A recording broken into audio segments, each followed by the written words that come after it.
Hello everyone, welcome to this amazing platform of our channel पनेशा for competitive examinations and I am Piyush.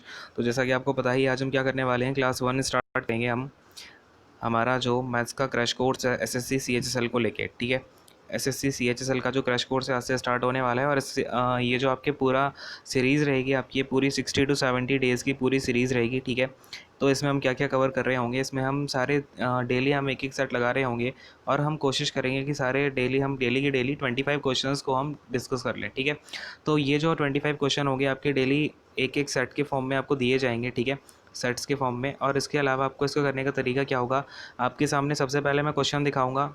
ठीक है, इसके बाद मैं आपको दिखा दूंगा कि इसके ऑप्शंस क्या क्या हैं। आपको फिर क्या करना है, वीडियो को वहीं पे पॉज करना है और अपने आप से उन क्वेश्चंस को ट्राई करके देखना है। ठीक है, इसके बाद में आप देखोगे सॉल्यूशन कि आपकी क्या अप्रोच हो रही थी और मैं किस अप्रोच से बता रहा हूँ। फिर आप उस क्वेश्चन को समझेंगे और उसे अगर नहीं आया था तो उस टाइप को अपनी कॉपी में क्या कर लेंगे, नोट डाउन कर लेंगे। मैं आपको इसमें बेसिक भी बताऊँगा और ट्रिक्स भी बताऊँगा, आपको कहाँ ट्रिक का यूज़ करना है, कहाँ कैसे क्वेश्चन को जो है सॉल्व करना है। ठीक है, तो काफ़ी अच्छे क्वेश्चंस इसमें मैंने लिए हुए हैं। आपको जो ये सीरीज़ होगी पूरी आपकी सीएचएसएल टारगेटेड है, तो उसमें एसएससी के जितने भी प्रीवियस ईयर क्वेश्चंस हैं अच्छे से, और जो पैटर्न पे आ रहे हैं, ठीक है, जो पैटर्न आपका भी डीसीएस के अकॉर्डिंग चल रहा है उस पैटर्न पे ही आपके सारे क्वेश्चंस बेस्ड हैं। आप एक बार पूरा पेपर आज के लगा के देखोगे तो आपको पता चलेगा कि हमने कहीं ना कहीं लेके सारे टाइप जो है यहाँ पर डिस्कस कर लिए हैं। और जो आपका एक पेपर का पैटर्न होता है कि उसमें हर टाइप का जो जो क्वेश्चन निकालना होता है उन लोगों को, जैसे हर क्वेश्चन ना फिक्स होता है कि आपका एसएससी में एक क्वेश्चन यहाँ से आएगा, ये यहाँ से आएगा, यहाँ से आएगा, यहाँ से आएगा। ठीक है, तो उस टाइप के हर क्वेश्चन को हम यहाँ पे कवर कर लेंगे। और जब आपका ये पूरा कोर्स हो जाएगा 60 to 70 डेज़ का, तब तक आप मैथमेटिक्स इस पूरे फॉर्म में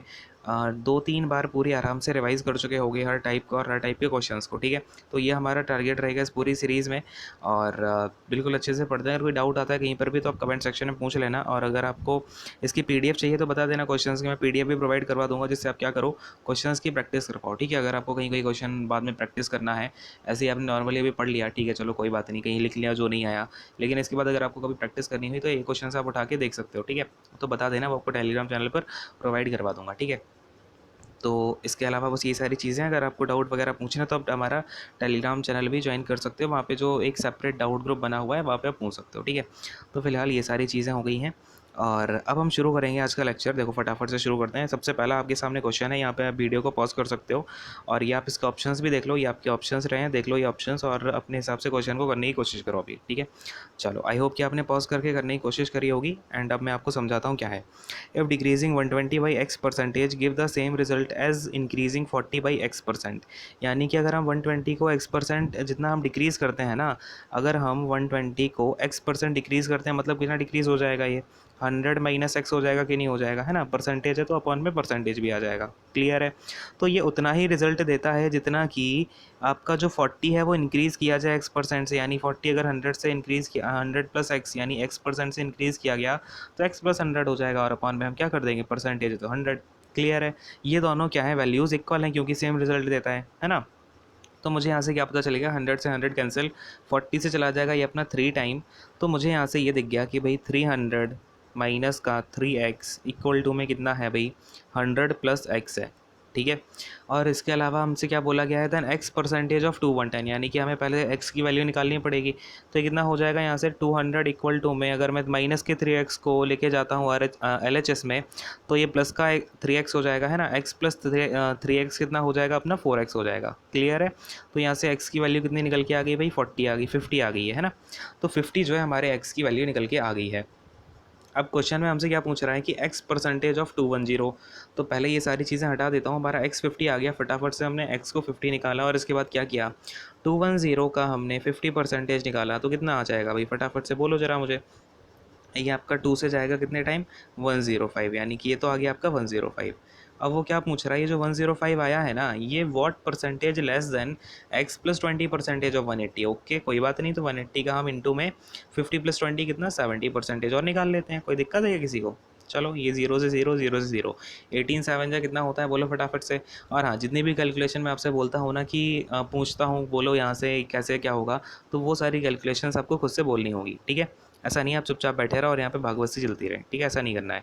अगर एग्ज़ाम क्वालिफाई करना है तो जितना मैं आपको पढ़ा रहा हूँ उससे ज़्यादा मेहनत से आपको पढ़ना पड़ेगा। आई बस समझ में, जो मैं वो करने को बोलूँ वो सब करना, तभी आपका CHSL में अच्छी रैंक आ पाएगी या फिर अच्छे से आप क्वालिफाई कर पाओगे। ठीक है, अगर मक्कारी दोगे अभी तो कुछ नहीं होना, बता रहा हूँ मैं रियली में। ठीक है, यही टाइम है जब आप बिल्कुल अच्छे से प्रिपेयर करके एग्ज़ाम को क्रैक कर सकते हो। ठीक है। चलो भाई, खैर यहाँ पे देखते हैं अब हमसे क्या पूछ रहा है। यहाँ पे हम बनता क्या है कि 105 कितना परसेंटेज ज़्यादा है 126 से, तो बस कितना डिफरेंस आ रहा है 126 और फिर आपका ये 105 में 21 का आ रहा है, क्लियर है। तो वो पूछ रहा है 21 is what percentage less than. अब देखो नीचे क्या रखते हैं, हमेशा एक बात बताता हूँ, नीचे वो रखते हैं जिसका आपका कंपैरिजन हो रहा है, यानी जहाँ पे देन की बात की जाए। तो आपके देन के सामने कौन सा है, x प्लस 20 परसेंटेज ऑफ 180 जो कि 126 है, तो यानी कि हम नीचे क्या रखेंगे 126 रखेंगे, ठीक है। हमेशा याद रखना बेस में क्या रखते हैं हम, जो वैल्यू हमारी कंपैरिजन में पूछी जाए, ठीक है। तो 21/126 इंटू में क्या कर देंगे हम 100 कर देंगे, क्लियर है भाई सबको। चलो ये जाएगा 21 कितना जाएगा भाई 6 टाइम्स, और ये हो जाएगा आपका 50/3। 50/3 यानी कितना हो जाएगा, अगर मैं यहाँ पे 3 का डिवाइड करना चाहूँ तो मिक्स्ड फ्रैक्शन में अपना ये 16 राइट 2/3 परसेंटेज जो है निकल करके आ जाएगा, ठीक है। तो कितना परसेंटेज ज़्यादा है ये, कितना परसेंटेज लेस देन है ना। तो आपका 16 राइट 2/3 परसेंटेज लेस देन है। समझ में आ गया कि नहीं आ गया, ठीक है। ईजी सा क्वेश्चन था, बस आपको देखो कैलकुलेशन अगर आ भी जाती है थोड़ी बहुत, उससे बिल्कुल डरना नहीं होता। बताओ कुछ हार्ड कैलकुलेशन थी क्या ये। अगर आप, मैं आपसे बोलता हूँ हमेशा आप 30 मिनट्स क्या करो, 30 मिनट्स से लेके 1 आवर डेली आप कैलकुलेशन पे दो, क्या इश्यू जा रहा है उसमें। खुद से कोई भी नंबर लिखो, उसका मल्टीप्लाई करो, डिवाइड करो, करते रहो ये सारी चीज़ें, क्लियर है। चलो इसको हटाता हूँ, अब जो है अगले क्वेश्चन पर आते हैं। हटाता हूँ इसको। इसका ऑप्शन देख लो भाई कौन सा है अपना, ऑप्शन नंबर ए यहाँ पर राइट आंसर हो जाएगा 16 राइट 2/3, क्लियर है भाई सबको। चलो कितने बच्चों को आ गया था ये क्वेश्चन, हाँ भाई आई होप कि आप में सारे बच्चों को आ गया होगा ये क्वेश्चन, तो ईजी सा था। हम क्या करेंगे अभी धीरे धीरे आपको कुछ अच्छे क्वेश्चंस भी दिखाएंगे, हर लेवल का क्वेश्चन आपको मिलेगा यहाँ पे, ठीक है। जैसा आपका पेपर सेट होता है, पूरा पेपर जैसा सेट होता है उसी तरीके से आपकी सारी चीज़ें आपको मिलेंगी, क्लियर है। चलो देखो अब ये क्या है आपका, a solid cube of volume 13824 centimetre cube is cut into 8 cubes of equal volume. यानी क्या किया है, हमारे पास में एक बड़ा सा क्यूब था, ठीक है। ये आपका क्यूब है, इसको हमने कट करके क्या कर दिया 8 क्यूब्स बना दिए, ठीक है। ऐसे आपके 8 क्यूब्स हमने निकाल दिए इसमें से, और सबका जो वॉल्यूम है इक्वल है, मतलब equal equal equal equal volume के ये सारे हमने 8 क्यूब्स यहाँ से निकाल दिए।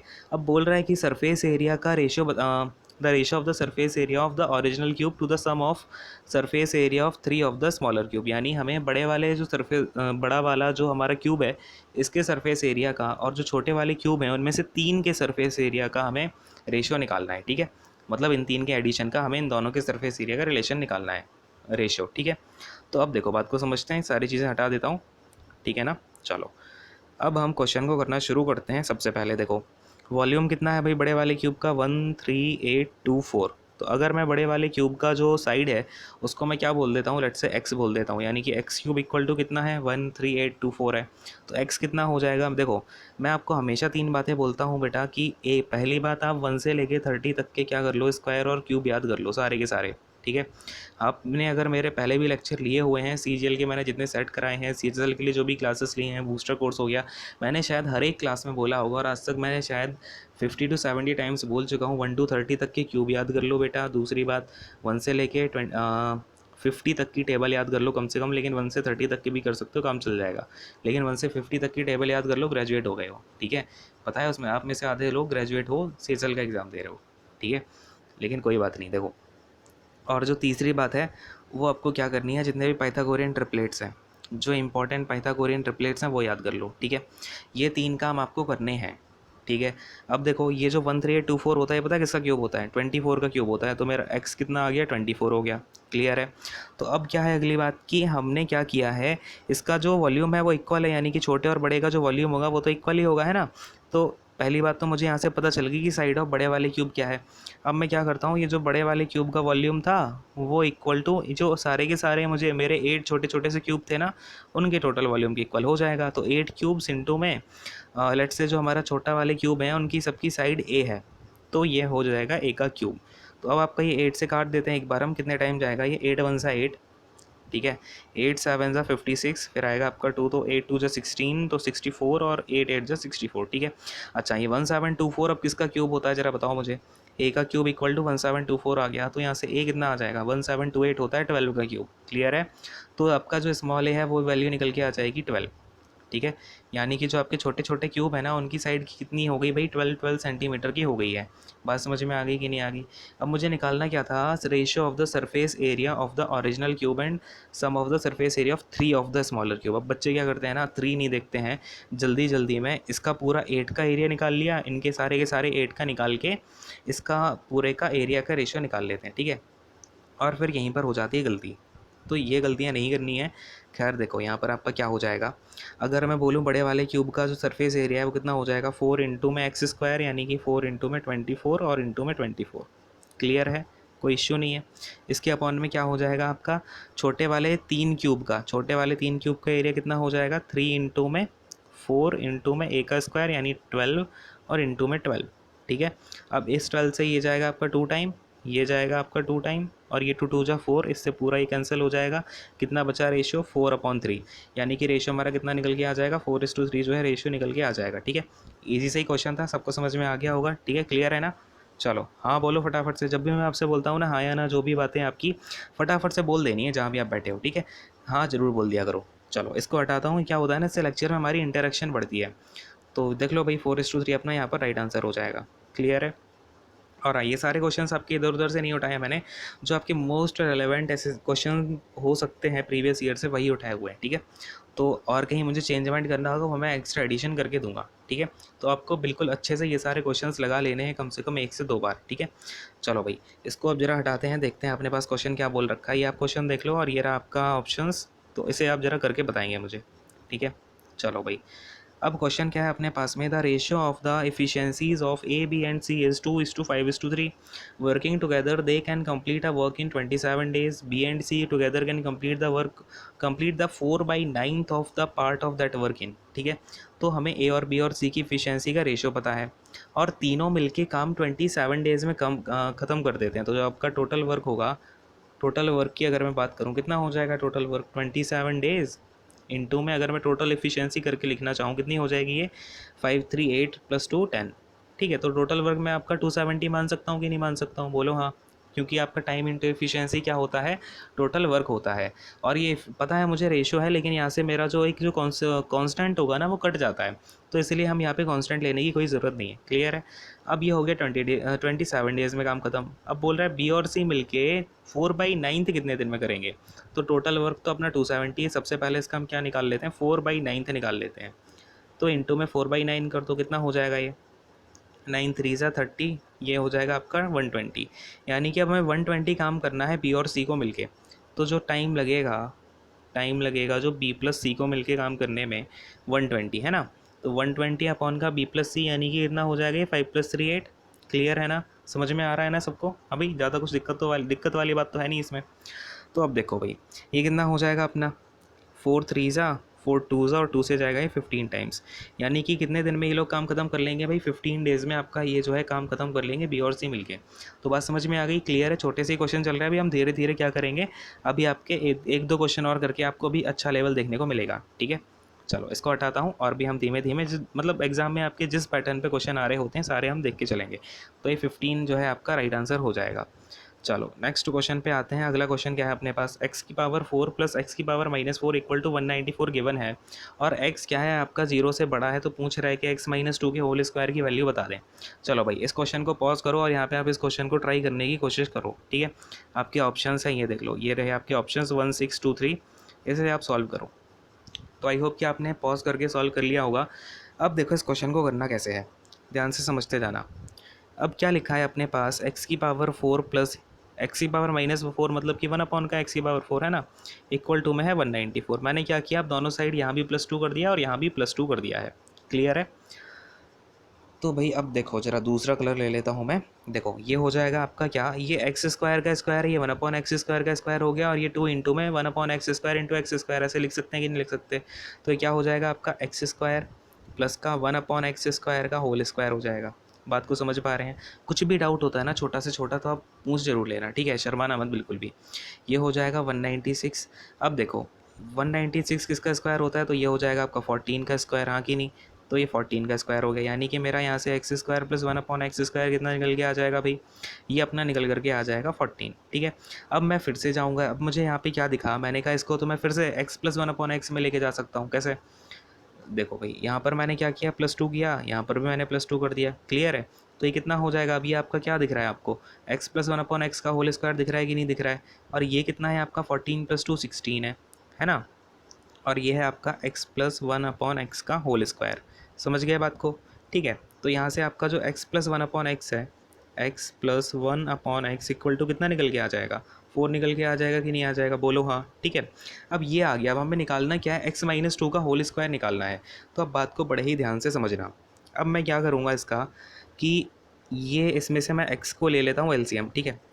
थोड़ा सा कलर को चेंज कर लेते हैं। देखो ये हो जाएगा अपना x² + 1 अपॉन का x इक्वल टू में कितना है, 4 है। तो x² प्लस का 1 इक्वल टू में कितना हो जाएगा, 4x हो जाएगा। यहाँ से आपको क्या देखने को मिलेगा, अब जरा आप ये x-2 का होल स्क्वायर देखो कितना होता है, ठीक है। ये मैं पूरा हटा दूँ क्या यहाँ से, साइड वाली चीज़ें, ठीक है, ये तो आपको समझ में आई गया होगा। इसको मैं ज़रा सा रब कर देता हूँ, क्लियर है। तो यहाँ से हमें थोड़ा सा स्पेस मिल जाएगा। देखो भाई, इसे मैं हटाता हूँ और अब ज़रा ध्यान से देखना। मैंने इसका स्क्वायर लिखा, कितना हो जाएगा ये, a² प्लस b² और माइनस का 2ab यानी माइनस का 4x। तो मुझे x² माइनस का 4x प्लस 4 इसकी वैल्यू निकालनी है, ठीक है। अब मैं यहाँ से देख रहा हूँ कि मैं यहाँ से x² माइनस 4x की वैल्यू तो निकाल सकता हूँ। कैसे, x² minus 4x equal to -1 आ गया यहाँ से, हाँ कि नहीं। तो बस मुझे यहाँ से पता चल गया x² माइनस 4x जो है उसकी वैल्यू -1 है। तो मैं इसकी वैल्यू क्या करूँगा, यहाँ पर डाल दूँगा। ये डाल दिया मैंने -1 और ये आ गया प्लस में 4। तो यहाँ से जो है आपकी वैल्यू निकल के आ जाएगी 3 किसकी, तो x-2 के होल स्क्वायर की, ठीक है। तो बात को समझ पाए कि नहीं समझ पाए, ऐसा क्वेश्चन आपके सामने कभी भी आ जाए, अगर इसका होल क्यूब होता तो आप क्या करते, बताओ जरा मुझे, ये आप कमेंट सेक्शन में बताओ। अगर आपका यहाँ पर होल क्यूब आ जाता तो आप क्या करने की कोशिश कर रहे होते यहाँ पर, ठीक है। चलो भाई, ये आ गया आपका इक्वल टू में 3। आपको कभी भी ऐसा होल स्क्वायर में पूछ लिया जाए तो क्या करना है, पावर को सबसे मिनिमम में लेके जाना है, किसमें, x + 1/x या फिर x - 1/x, जो भी आपकी फॉर्म बन रही है उसमें आपको लेके जाना है। वहाँ से देखना है हम क्या जुगाड़ लगा सकते हैं, ठीक है। चलो भाई, समझ में आ गया कि नहीं आ गया, ठीक है। चलो नेक्स्ट क्वेश्चन पे आते हैं, इसको हटाता हूँ। तो देखो अब अगला क्वेश्चन क्या है अपने पास, तो देखो इसका आंसर कितना हो गया अपना, 3 राइट आंसर हो जाएगा। चलो भाई, अब ये है अपना अगला क्वेश्चन, ज़रा ऐसे ट्राई करो पॉज करके। ये आपका क्वेश्चन हो गया, देख लो आराम से, और ये हो गया आपका ऑप्शंस। तो इन्हें आप करेंगे ट्राई। ये आपके सामने क्वेश्चन रहा, पॉज कर लो फटाफट से और बेटा ट्राई कर लो। आई बात समझ में, चलो। तो आई होप कि आपने कर लिया होगा ट्राई। अब मैं इसको समझाता हूँ कैसे हम इस क्वेश्चन के साथ डील कर रहे होंगे।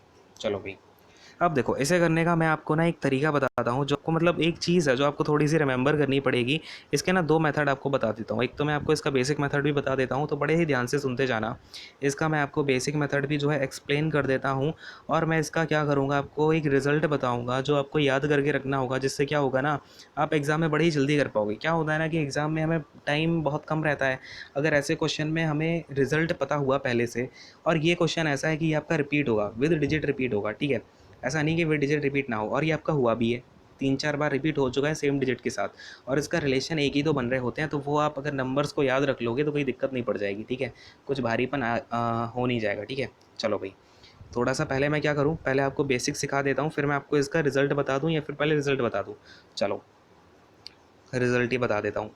पहले देखो, पहले यहाँ पे आपका क्या दे रखा है, x + y + z equal to में 19 दे रखा है, x² + y² + z² equal to 133 दे रखा है, और x z equal to y² है।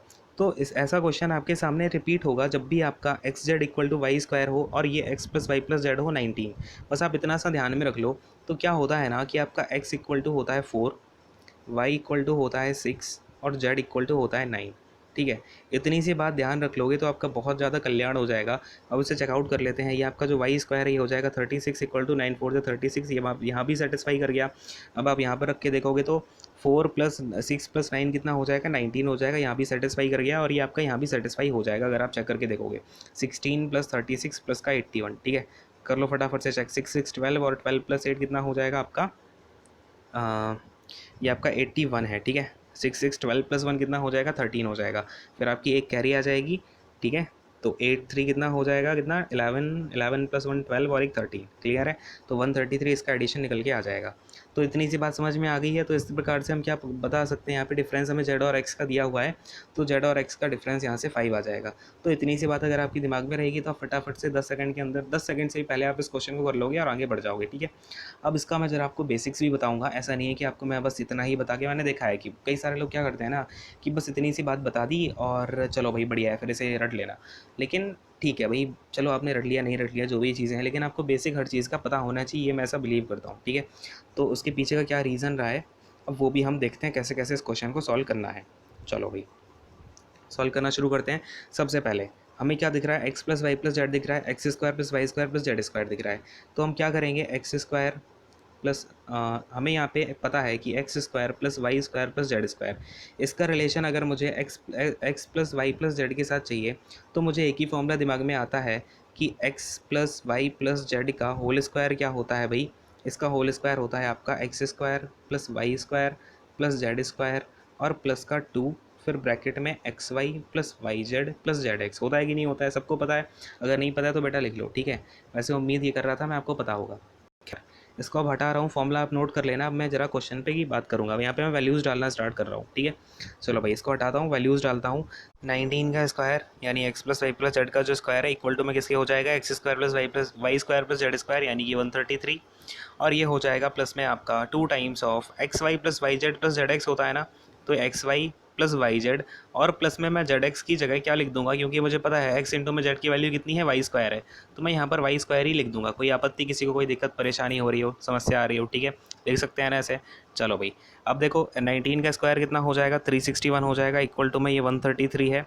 और ये हो जाएगा आपका प्लस में x y plus y z plus z x लिखा हुआ है ना, इसमें से मैं क्या करता हूँ, वाई को कॉमन निकाल लेता हूँ, निकाल सकता हूँ ना भाई, ठीक है। वाई को मैंने कॉमन निकाल लिया तो ये आ जाएगा x plus z plus Y.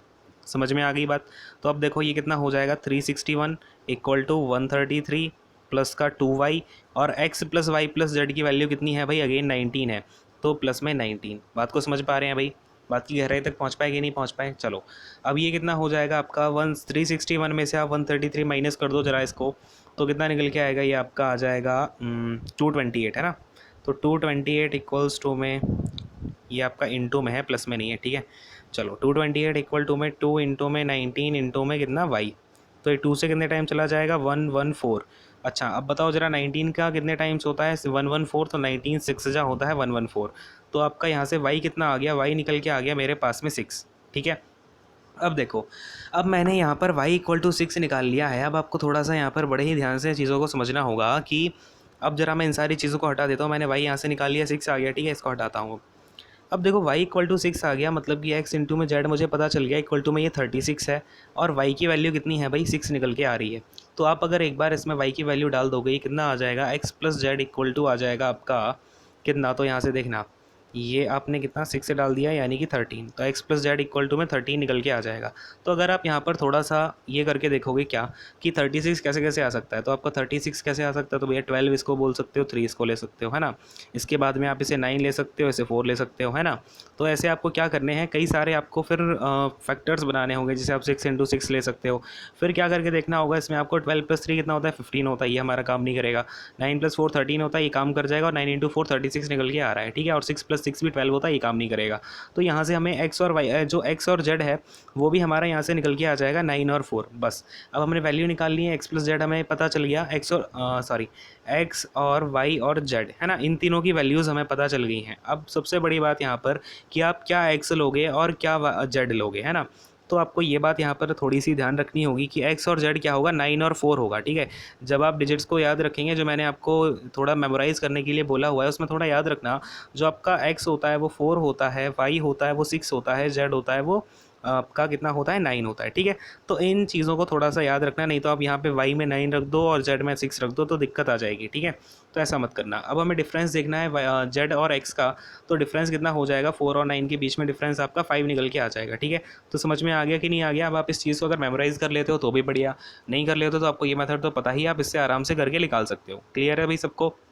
अगर डिजिट्स मैं बोलूँगा, अगर आपकी ऐसी ही आ रही हैं same to same, x plus y plus Z equal to 19 ही आ रहा है, तो आप इनको याद करके रख लें तो वो ज़्यादा बेटर है। और जैसा कि अभी एसएससी में देखा गया है, तो इस टाइप के कम से कम 5 to 6 क्वेश्चन जो है रिपीट हुए हैं सेम इसी चीज़ को लेके, है ना, जिसमें एक्स वाई और जेड की वैल्यू 4 6 और 9 निकल के आ रही है, ठीक है। क्लियर है भाई, सबको समझ में आ गया, ठीक है ना। चलो आगे आता हूँ, इसको मैं हटा देता हूँ, आप इसको नोट डाउन कर लेना। चलो भाई इसका ऑप्शन कितना हो जाएगा, अपना आंसर कितना आया था भाई, 9 माइनस 4 5। चलो अब अगला क्वेश्चन क्या है, इसको जरा आप वीडियो को पॉज करो, इसे करने की कोशिश करो। डीआई का क्वेश्चन है ये आपका, ठीक है। और डीआई में मैंने आज आपके लिए काफ़ी अच्छा क्वेश्चन भी लिया है, पाई चार्ट के ऊपर भी, पाई चार्ट बेस्ड क्वेश्चन भी मिलेगा आपको आगे। तो देखते हैं भाई, पाई चार्ट क्वेश्चन भी रहेगा आपके लिए आगे, ठीक है। तो इसको हम सॉल्व करना जरा स्टार्ट करते हैं। देखें तो देखो भाई क्या बोला है, what is the ratio of the total production of cars of type A in 2014। यानी कि 2014 में कार ए का प्रोडक्शन कितना है भाई, 48 है। इसके बाद में टाइप सी कार 2013 में कितना प्रोडक्शन है, टाइप सी कार 2013 में है 48, ठीक है। 48 प्लस 48 टाइप सी कार का 2013 में ना, टाइप ए का 14 में और इसका 13 में, तो ये 12 नहीं आपका 36, 13 का ले रहे हैं 36 है ना। Taken together to the total production of cars of type B in 2016। यानी कि टाइप बी का 2016 में कितना हो जाएगा भाई, 56 हो जाएगा। सबसे पहले इनका देख लो, 48 प्लस 36 कितना होता है भाई, 84 हो जाएगा है ना। तो पूछ रहा है कि 84 का रेशियो निकालना है हमें, अपॉन में कर देते हैं किसके साथ, तो production of type B in 2016 and type E in 2015। यानी 84 तो आपका ये हो जाएगा यहाँ पर ऊपर हो गया, फिर इधर आ गया ये 56, और अपना क्या है भाई type E in 2015, type E in 2015 35। तो 56 प्लस 35 कितना हो जाएगा, ये आपका 91 हो जाएगा है ना। तो 84 अपॉन 91 आपका रेशियो निकल के आएगा। अगर हमसे 7 से क्रॉस कर दें तो 7 1 जा 7 2 जा और 7 1 जा 7 3 जा, यानी कि 12/13 जो है रेशियो आ जाएगा। सिंपल से क्वेश्चन है आपका, डीआई का ही फर्स्ट क्वेश्चन है, इसलिए मैंने थोड़ा सिंपल डाल दिया। अगले जो क्वेश्चन आएंगे उनमें हम थोड़ा सा देख के चलेंगे, ठीक है। पाई चार्ट का आपको आगे मिल जाएगा। खैर ये 12/13 आ गया है इसका रेशियो। तो देखते हैं भाई ऑप्शन में 12/13 है क्या, ठीक है। 12/13 जो आपका ऑप्शन नंबर बी है वो बिल्कुल करेक्ट आंसर हो जाएगा। चलो आगे बढ़ते हैं। अब अगला वाला क्वेश्चन, इसे पॉज करो, सॉल्व करने की कोशिश करो, ठीक है। चलो आई होप कि आपने सॉल्व कर लिया होगा। मैं इसको आपको करके दिखाता हूँ कैसे कैसे हम कर रहे होंगे। आपके पास में एक ट्राइंगल ए बी सी है, तो ये लो भाई फटाफट से हम अपना ए बी सी बना देते हैं। बना दिया भाई, ये हो गया ए, ये हो गया आपका बी और ये हो गया सी। क्या बोल रहा है कि F and E are points on the side A B and A C. अच्छा ए बी पर आपका एफ है और ए सी पर ई है। ये आप बड़ा याद रखा करो, ये नहीं कि पहले ई आता है तो आप ए बी पे ई डाल दो और ए सी पर अपना एफ डाल दो, ठीक है। ऐसे नहीं करना है आपको, थोड़ा सा यहाँ पर चीज़ों पे ध्यान देना पड़ेगा। तो देखो अब आगे, ये देखो ये तो अपना ट्राइंगल भी चला गया। एक सेकंड रुको, ये अपना फटाफट से ए बी सी बना देते हैं। ये हो गया ए, ये हो गया बी, ये हो गया सी, ठीक है। और ये यहाँ से हमारा क्या आ रहा था, ये एफ है और ये ई है, ठीक है। अब आगे बात क्या हो रही है, such that F E is parallel to B C. यानी कि ये दोनों जो साइड्स हैं आपकी एफ ई और बी सी, ये आपस में क्या है भाई, पैरेलल हैं। क्लियर है। अब क्या बात हो रही है, F E divides the triangle in two parts of equal area. यानी कि अगर इसका एरिया 1 है तो इसका एरिया भी 1 है, ठीक है। और अगर मैं बात करूँ पूरा ट्राइंगल ए बी सी की, ट्राइंगल ए बी सी की, तो इसका एरिया कितना हो जाएगा भाई, 2 स्क्वायर यूनिट्स में अगर मान लेता हूँ तो इसका एरिया आपका ऊपर वाले ट्राइंगल का एरिया 1 हो जाएगा। और ये जो नीचे आपका क्या बन रहा है, ये ट्रेपेजियम बन रहा है ना, तो इस ट्रेपेजियम का एरिया भी 1 हो जाएगा। क्लियर है, बात समझ में आ रही है कि दोनों को हाफ इक्वल एरियाज़ में ये डिवाइड कर देता है। If A D is perpendicular to B C, okay. अब हमें ये डालना है एक परपेंडिकुलर, तो ये हमने डाल दिया एक परपेंडिकुलर ए डी से लेके बी सी पर, ठीक है। ये आपका पॉइंट है D, and A D intersect F E at G, यानी कि यहाँ पर ये आपका आ रहा है जी पर, then G D is to A G पूछ रहा है। चलो कोई बात नहीं, यहाँ पे आप बड़े ध्यान से समझना सारी चीज़ों को। अब आपकी अगर ये दोनों साइड जो हैं पैरेलल हैं, इसका मतलब क्या हुआ, ये वाला जो ट्राइंगल है आपका, triangle A F E, triangle A F E, ये वाला ट्राइंगल और कौन सा ट्राइंगल सिमिलर हो जाएगा, तो देखो एंगल ए के इक्वल तो आपका एंगल ए रहेगा बड़े वाले ट्राइंगल में, और इसके अलावा जो एंगल एफ होगा ना वो इक्वल टू हो जाएगा एंगल बी के, यानी कि ट्राइंगल ए बी और सी के, ठीक है। तो ये दोनों ट्राइंगल क्या हो जाएंगे, आपस में सिमिलर हो जाएंगे, हाँ कि नहीं, बोलो हाँ। क्लियर है। तो इसका मतलब क्या हुआ कि ये जो साइड्स होंगी आपकी, अगर मैं आपसे बोलूँ ए जी अपॉन का ए डी, ठीक है, तो ए जी अपॉन का ए डी इक्वल टू क्या हो जाएगा भाई, इक्वल टू में ये आपका अंडर रूट क्या हो जाएगा, क्या होता है भाई, साइड क्या होती है कभी भी दो सिमिलर ट्राइंगल के बीच में, ये आपको पता है ना, ये आपको रिजल्ट पता है क्या, देखो कि कभी भी जो साइड होती है, अगर दो ट्राइंगल आपके सिमिलर हैं तो साइड इक्वल टू में होता है अंडर रूट एरिया का रेशियो, ठीक है। Area upon area, area 1 area 2 बोल दो इसको, साइड 1 अपॉन साइड 2 बोल दो, ठीक है। तो उन दोनों ट्राइंगल की क्या होती हैं भाई, साइड्स का जो रेशियो होता है एरिया के जो स्क्वायर रूट का रेशियो होता है उसके इक्वल होता है ना। यानी कि ए जी का A G upon A D equal to क्या हो जाएगा, जो आपका छोटा वाला ट्राइंगल है ए एफ ई, इसका ए एफ ई, इसका एरिया कितना है, 1 माना हुआ है, यानी कि अंडर रूट का 1 अपॉन में ए डी कितना है भाई, ए डी कितना है बड़े वाले ट्राइंगल के लिए, बड़े वाले ट्राइंगल का जो एरिया है 1 + 1 कितना हो जाएगा, 2 हो जाएगा। यानी इन दोनों की साइड्स का रेशियो कितना आ गया भाई, √1 अपॉन √2, यानी √1 का इक्वल टू 1, यानी कि 1 अपॉन √2 जो है इनकी साइड्स का रेशियो आ गया है। अब मुझे पता है कि ए जी इक्वल टू में आ गया है 1 और ए डी ये पूरा कितना है भाई, √2 है। मुझे क्या निकालना है, जी डी अपॉन ए जी, तो जी डी अपॉन ए जी कितना आ जाएगा, बोलो ज़रा मुझे। जी डी, अगर मुझे जी डी निकालना हो, जी डी मैं इतना पोर्शन कैसे निकालूंगा, ए डी में से मैं माइनस कर दूं ए जी को, यानी ए डी मेरा है √2 और उससे मैं कर दूं 1 को माइनस, 1 कितना है अपना, ए जी जो है ए जी की वैल्यू 1 है, ठीक है, और ए जी अपॉन में 1 हो जाएगा। तो रेशियो कितना निकल के आ जाएगा, ये √2 - 1/1। तो बात को समझ पा रहे हैं क्या, रेशियो कितना आ गया हमारा, √2 - 1/1 जो है निकल के आ गया है। इसके ऑप्शंस देख लेते हैं भाई, √2 - 1/1 है भी कि नहीं है। हाँ भाई, अपना ऑप्शन नंबर सी जो है बिल्कुल राइट आंसर हो जाएगा। बात समझ में आई कि नहीं आई, बोलो हाँ। क्लियर हो गया क्वेश्चन? तो फटाफट से सेशन को लाइक शेयर एंड सब्सक्राइब कर दिया करो, ठीक है। एंड ज़्यादा से ज़्यादा लाइक क्या करो एंड कमेंट करके बताओ भाई कैसा लगा। कोई डाउट आता है तो वो पूछ लो, ठीक है। वैसे डाउट आएगा नहीं, कौन पढ़ा रहा है भाई, मैं पढ़ा रहा हूँ, ठीक है। तो ये सारी चीज़ें कर दिया करो। चलो भाई, अब अगले क्वेश्चन पे आते हैं।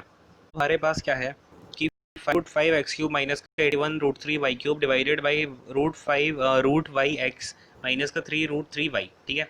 तो ये दिया गया है। अब मैं अगर इसको ध्यान से देखूँ तो मुझे ये क्या दिख रहा है भाई, ये दिख रहा है मुझे √5x का होल क्यूब, क्लियर है। और ये क्या मुझे दिख रहा है माइनस का, ये हो जाएगा आपका 3√3y का होल क्यूब, क्लियर है। यानी कि ये क्या है भाई, a³ माइनस b³ का फॉर्मूला यहाँ पे लगेगा कि नहीं लगेगा, बोलो हाँ, ठीक है। और a³ माइनस b³ का फॉर्मूला क्या होता है, a-b इंटू में क्या होता है भाई, a² प्लस b² और अपना ये प्लस का a भी होता है, ठीक है। तो सबको आता है कि नहीं आता ये फॉर्मूला, फटाफट से बोलो हाँ, ठीक है। चलो, अब हमें ये वाला फॉर्मूला यहाँ पर लगाना है, कुछ नहीं करना, बस इसको मैं ज़रा हटा देता हूँ। अगर आपको नहीं पता था ये फॉर्मूला नोट कर लेना, अगर पता था तो वेरी गुड, ठीक है। चलो भाई, इसको हटा रहा हूँ। यहाँ पे ज़रा रेड कलर ले लेता हूँ, थोड़ा सा अच्छी फीलिंग आती है। देखो, इसको मैं यहाँ पर क्या कैसे लिखूँगा, इसको ज़रा ध्यान से देखना।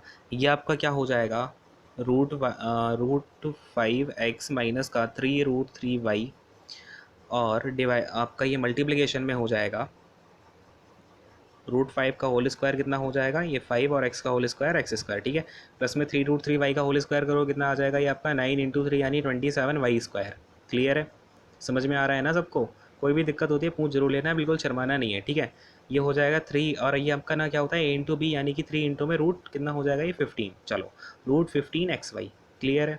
तो ये हो गया अपना। इसमें डिवाइड किससे करना है, √5x माइनस का 3√3y, ठीक है। अब ये तो पूरा कैंसिल आउट हो जाएगा, अपना ये बचेगा। अब इसे अगर मैं इसके सामने इक्वेट करता हूँ तो x² के साथ में कोएफिशिएंट यहाँ y है, यहाँ पर a है, यानी कि थोड़ा सा कलर चेंज कर लेते हैं। देखो भाई, a की वैल्यू यहाँ से कितनी आ जाएगी भाई, 5 आ जाएगी, क्लियर है। चलो, इसके बाद में आपका अगर मैं बात करूँ यहाँ से y² के साथ में कोएफिशिएंट 27, y² के साथ में b, यानी कि b इक्वल टू में अपना कितना आ जाएगा भाई, 27 आ जाएगा। इसी तरीके से अगर मैं बात करूँ यहाँ पर c की, तो c कितना आ जाएगा, c इक्वल टू में 3√15 आ जाएगा, ठीक है, xy के साथ में है। तो ये c इक्वल टू में आ गया 3√15। चलो, अब अपने पास में इतनी वैल्यूज़ आ गई। अब हमें 6 से प्लस में b और माइनस का √15 c की वैल्यू निकालनी है। तो निकालते हैं फटाफट से। देखो भाई, 6 से मतलब कि 6 इंटू में 530, क्लियर है भाई, किसी को आपत्ति। प्लस में अपना क्या हो जाएगा b यानी 27 और माइनस में √15 इंटू √15 कितना हो जा √15 इंटू में 3√15 कितना हो जाएगा, 3 इंटू में 15 यानी कि 45, क्लियर है भाई। तो देखो अब ये कितना हो जाएगा, 57 माइनस का 45 करोगे कितना आएगा, 12 आ जाएगा, क्लियर है। तो अपना आंसर कितना निकल करके आ जाएगा, यहाँ पर 12 आंसर निकल के आ जाएगा। देखते हैं भाई ऑप्शंस में है क्या 12 आंसर। चलो, ऑप्शन नंबर डी बिल्कुल राइट आंसर यहाँ पे निकल के आ रहा है, ठीक है। तो बोलो भाई, समझ में आ रहा कि नहीं आ रहा, फट से हाँ बोलते जाना। अब देखो अगला क्वेश्चन। अब इस क्वेश्चन को करने का मैं आपको यहाँ पे 2 मेथड बताऊंगा और आपको जो दूसरा मेथड होगा वही आपको जो है अप्लाई करना है। पहले मेथड में आपको मैं इक्वेशन बता रहा हूँ कि क्वाड्रेटिक इक्वेशन से कैसे सॉल्व करते हैं, जो आपका बेसिक मेथड है। जो इसका बेसिक मेथड है वो बता देता हूँ, इसके बाद मैं आपको बताऊँगा इसको आपको सॉल्व करने के क्या तरीके होने चाहिए। और जो अगले लेक्चर से आपके ऐसे इस टाइप के क्वेश्चन आएंगे, हम फिर उस तरीके से ही सॉल्व कर रहे होंगे, ठीक है। आज मैं आपको इसका बेसिक बता देता हूँ। देखो, बेसिक इसका कैसे करते हैं, 4 माइनस का 2 साइन स्क्वायर थीटा माइनस का 5 कॉस थीटा इक्वल टू 0 दिया है। तो मैं क्या करता हूँ, साइन स्क्वायर थीटा को भी कॉस स्क्वायर थीटा में लेके जाता हूँ। तो 4 माइनस का 2 साइन स्क्वायर थीटा को क्या बोलेंगे, 1 माइनस कॉस स्क्वायर थीटा। कोई आपत्ति किसी को। चलो, फिर ये माइनस का 5 कॉस थीटा इक्वल टू में कितना दे रखा है भाई, 0 दे रखा है। यहाँ से कितना हो जाएगा, 4 माइनस का 2 प्लस का 2 कॉस स्क्वायर थीटा और माइनस का y कॉस थीटा, ठीक है। अब मैं क्या करता हूँ, इस कॉस थीटा को x मान लेता हूँ, ठीक है, इसको मैं x मान लेता हूँ। कोई आपत्ति है क्या, कोई दिक्कत नहीं है। तो 4 माइनस का 2 कितना हो जाएगा, प्लस का 2। अब सबसे पहले ये हो जाएगा 2x² माइनस का 5x, ये इक्वल टू में 0 लिखा हुआ है, ठीक है। माइनस का 5x और ये हो जाएगा प्लस में 2 इक्वल टू में 0, क्लियर है। बात समझ में आती जा रही है ना। अब इसको ये आपकी क्या बन गई, क्वाड्रेटिक इक्वेशन बन गई कि नहीं बन गई। तो हमारा इसका इन दोनों का मल्टीप्लिकेशन कराएंगे 4x²। तो 4x² के ऐसे 2 मल्टीपल बताओ जिनका ऐसे हमें फैक्टर्स बताने हैं जिनको ऐड करने से हमारा माइनस का 5x आ जाए। तो भाई 2 हमको करने हैं, तो इसको कैसे कर देते हैं, माइनस का 4x और एक माइनस का x। अब देखो इसे हमने कैसे लिख दिया, 2x² माइनस का 4x और ये माइनस का x और प्लस में 2 इक्वल टू 0। क्लियर है। तो यहाँ से हमारा 2x कॉमन आ जाएगा, कितना आ जाएगा, ये x माइनस का 2 बचेगा और ये माइनस का 1 कॉमन, x माइनस का 2 कॉमन बचेगा और इक्वल टू में 0। ठीक है, तो यहाँ से मेरी x की वैल्यू कितनी निकल के आ गई, प्लेस कहाँ पे है भाई, यहाँ पे यूज़ कर लें। देखो देखो भाई x माइनस, अब हम x माइनस 2 इक्वल टू में 0 करेंगे तो x इक्वल टू 2 आ जाएगा। और जबकि आपको पता है हमारा थीटा जो है 0 से 90 के बीच में, और थीटा आपका कॉस थीटा की कोई भी वैल्यू 0 से -1 से लेके 1 के बीच में ही लाई करती है। तो x इक्वल टू में 2 तो बिल्कुल रॉन्ग है। ठीक है, अब है अपना 2x माइनस 1 इक्वल टू में 0, यहाँ से x आ जाएगा आपका 1/2, यानी कि x इक्वल टू 1/2 बिल्कुल करेक्ट है। यानी कि हमारा जो कॉस थीटा है इक्वल में आ गया है 1/2, और कॉस थीटा 1/2 कब होता है, जब थीटा हमारा होता है 60 डिग्री। क्लियर है क्या, बात समझ में आ गई इतनी सी। थीटा हमारा 60 डिग्री होना चाहिए। ये तो हो गया आपका बेसिक मेथड। ठीक है, अब मैं आपको कुछ पॉइंट्स बताने वाला हूँ, आपको कैसे वैल्यू पुटिंग करनी होती है यहाँ पर। मैं इसको हटाता हूँ, जरा आपको पॉइंट्स पर आते हैं हम। ठीक है, हटा रहा हूँ इसको। अब देखो, अब यहाँ पर क्या है अपने पास में 4 माइनस का 2 साइन स्क्वायर थीटा माइनस का 5 कॉस थीटा है। अब यहाँ पर हमें ऐसी वैल्यू रखनी है कि इससे 0 निकल के आ जाए। तो सबसे पहली बात, आपको ऐसी वैल्यू रखनी है जिससे कि कॉस थीटा की वैल्यू रूट में ना आए। क्यों, क्योंकि अगर कॉस थीटा की वैल्यू रूट में आ गई तो यहाँ पर कटने का कोई ऑप्शन ही पैदा नहीं होता। क्योंकि हमें इक्वल टू में 0 चाहिए, तो हमें क्या करना है, इस पूरी वैल्यू को एक दूसरे में आपस में काटना पीटना है। बात को समझ पा रहे हो ना, बात की गहराई तक पहुँचना बिल्कुल। ठीक है, अब जरा मैं आपको बताता हूँ। अब हमें क्या करना होगा, कॉस थीटा की वैल्यू हमें विदाउट रूट में चाहिए है। तो कॉस थीटा की वैल्यू हमें ओनली ऐसी विदाउट रूट में कौन सी होगी, जो 0 से 90 के बीच में लाई करेगी। तो कॉस 60 की वैल्यू ही होती है ओनली 1/2, है ना। और बाकी तो आपका √3/2 होता है फिर, है ना। √3/2 हो गया, और आपका 1/√2 हो गया 45। और इसके अलावा आपको सबसे पहले आप 90 और 10 को नहीं रख रहे होते हो। ठीक है, तो आपको थीटा पहले 0 और 90 नहीं लेना है। और वैसे भी यहाँ पे आपका 0 और 90 के बीच में दिखा रहा है थीटा, ना कि इक्वल टू में। क्लियर है। तो आपने कॉस थीटा की वैल्यू 1/2 डाली, यानी आपने थीटा इक्वल टू 60 डिग्री डालना है। क्लियर है, क्योंकि हमारा यहाँ पर हमें देखना क्या है, रूट को देखना है। ठीक है, तो ये होता है आपका सबसे पहला स्टेप। यहाँ पे आप क्या डालेंगे, 4 माइनस का 2। अब देखो, साइन 60 डिग्री की वैल्यू कितनी होती है, √3/2। तो √3/2 का स्क्वायर 3/4। क्लियर है क्या, समझ में आ रहा है। यानी कि ये कितना हो जाएगा, माइनस का 5/2 हो जाएगा। ठीक है, इक्वल टू में कितना आ जाएगा, ये 2 से जाएगा ये 2 टाइम्स, और ये हो जाएगा 4 माइनस का 8/2। क्लियर है, इक्वल टू में 4 माइनस का 4 इक्वल टू में 0। हाँ भाई, बिल्कुल सेटिस्फाई कर रही है आपकी थीटा की वैल्यू 60। तो हमने ऐसे क्या कर लिया, इसको चेक कर लिया। ये आपका चेक करने का तरीका होता है, बहुत ईजी है। आपको क्वाड्रेटिक इक्वेशन में जितना टाइम लगेगा उससे आधा टाइम भी नहीं लगेगा आपको ये सारी चीज़ें सोच के करने में, अगर आप एक बार इस चीज़ को प्रैक्टिस में लेके आते हो। ठीक है, अब पहला मेथड हो गया, ये हमारा आंसर तो पहले मेथड में ही आ गया, लेकिन मैं आपको और 2 मेथड भी एक्सप्लेन कर दूंगा, जिससे आप क्या कर पाएंगे, चीज़ों को और अच्छे से समझ पाएंगे। ठीक है, इसको जरा हटाता हूँ। अब देखो, दूसरा मेथड जो होता है आपका, दूसरे मेथड में क्या करना होता है, कभी भी आपको अगर साइन थीटा कॉस थीटा एक साथ दिख जाते हैं, ये आपको पहला काम कर देना। और अगर आपको टेन थीटा दिखता है, ठीक है, टेन थीटा दिखता है अगर आपको ऐसी इक्वेशन में, तो आपको थीटा इक्वल टू में 45 डिग्री डाल के देखना है, और आपको 135 डिग्री तक 135 डिग्री भी डाल के देखना है। ठीक है, अब दूसरी तीसरी बात हो गई, ये हो गई साइन थीटा कॉस थीटा वाली बात समझा दी है, टेन थीटा वाली बात आपको समझा दी है। और टेन थीटा के साथ में आपको अगर कॉट थीटा आता है तब भी आपको 45 रख के देखना है। मोस्टली आपका आंसर 135 पे निकल रहा होता है।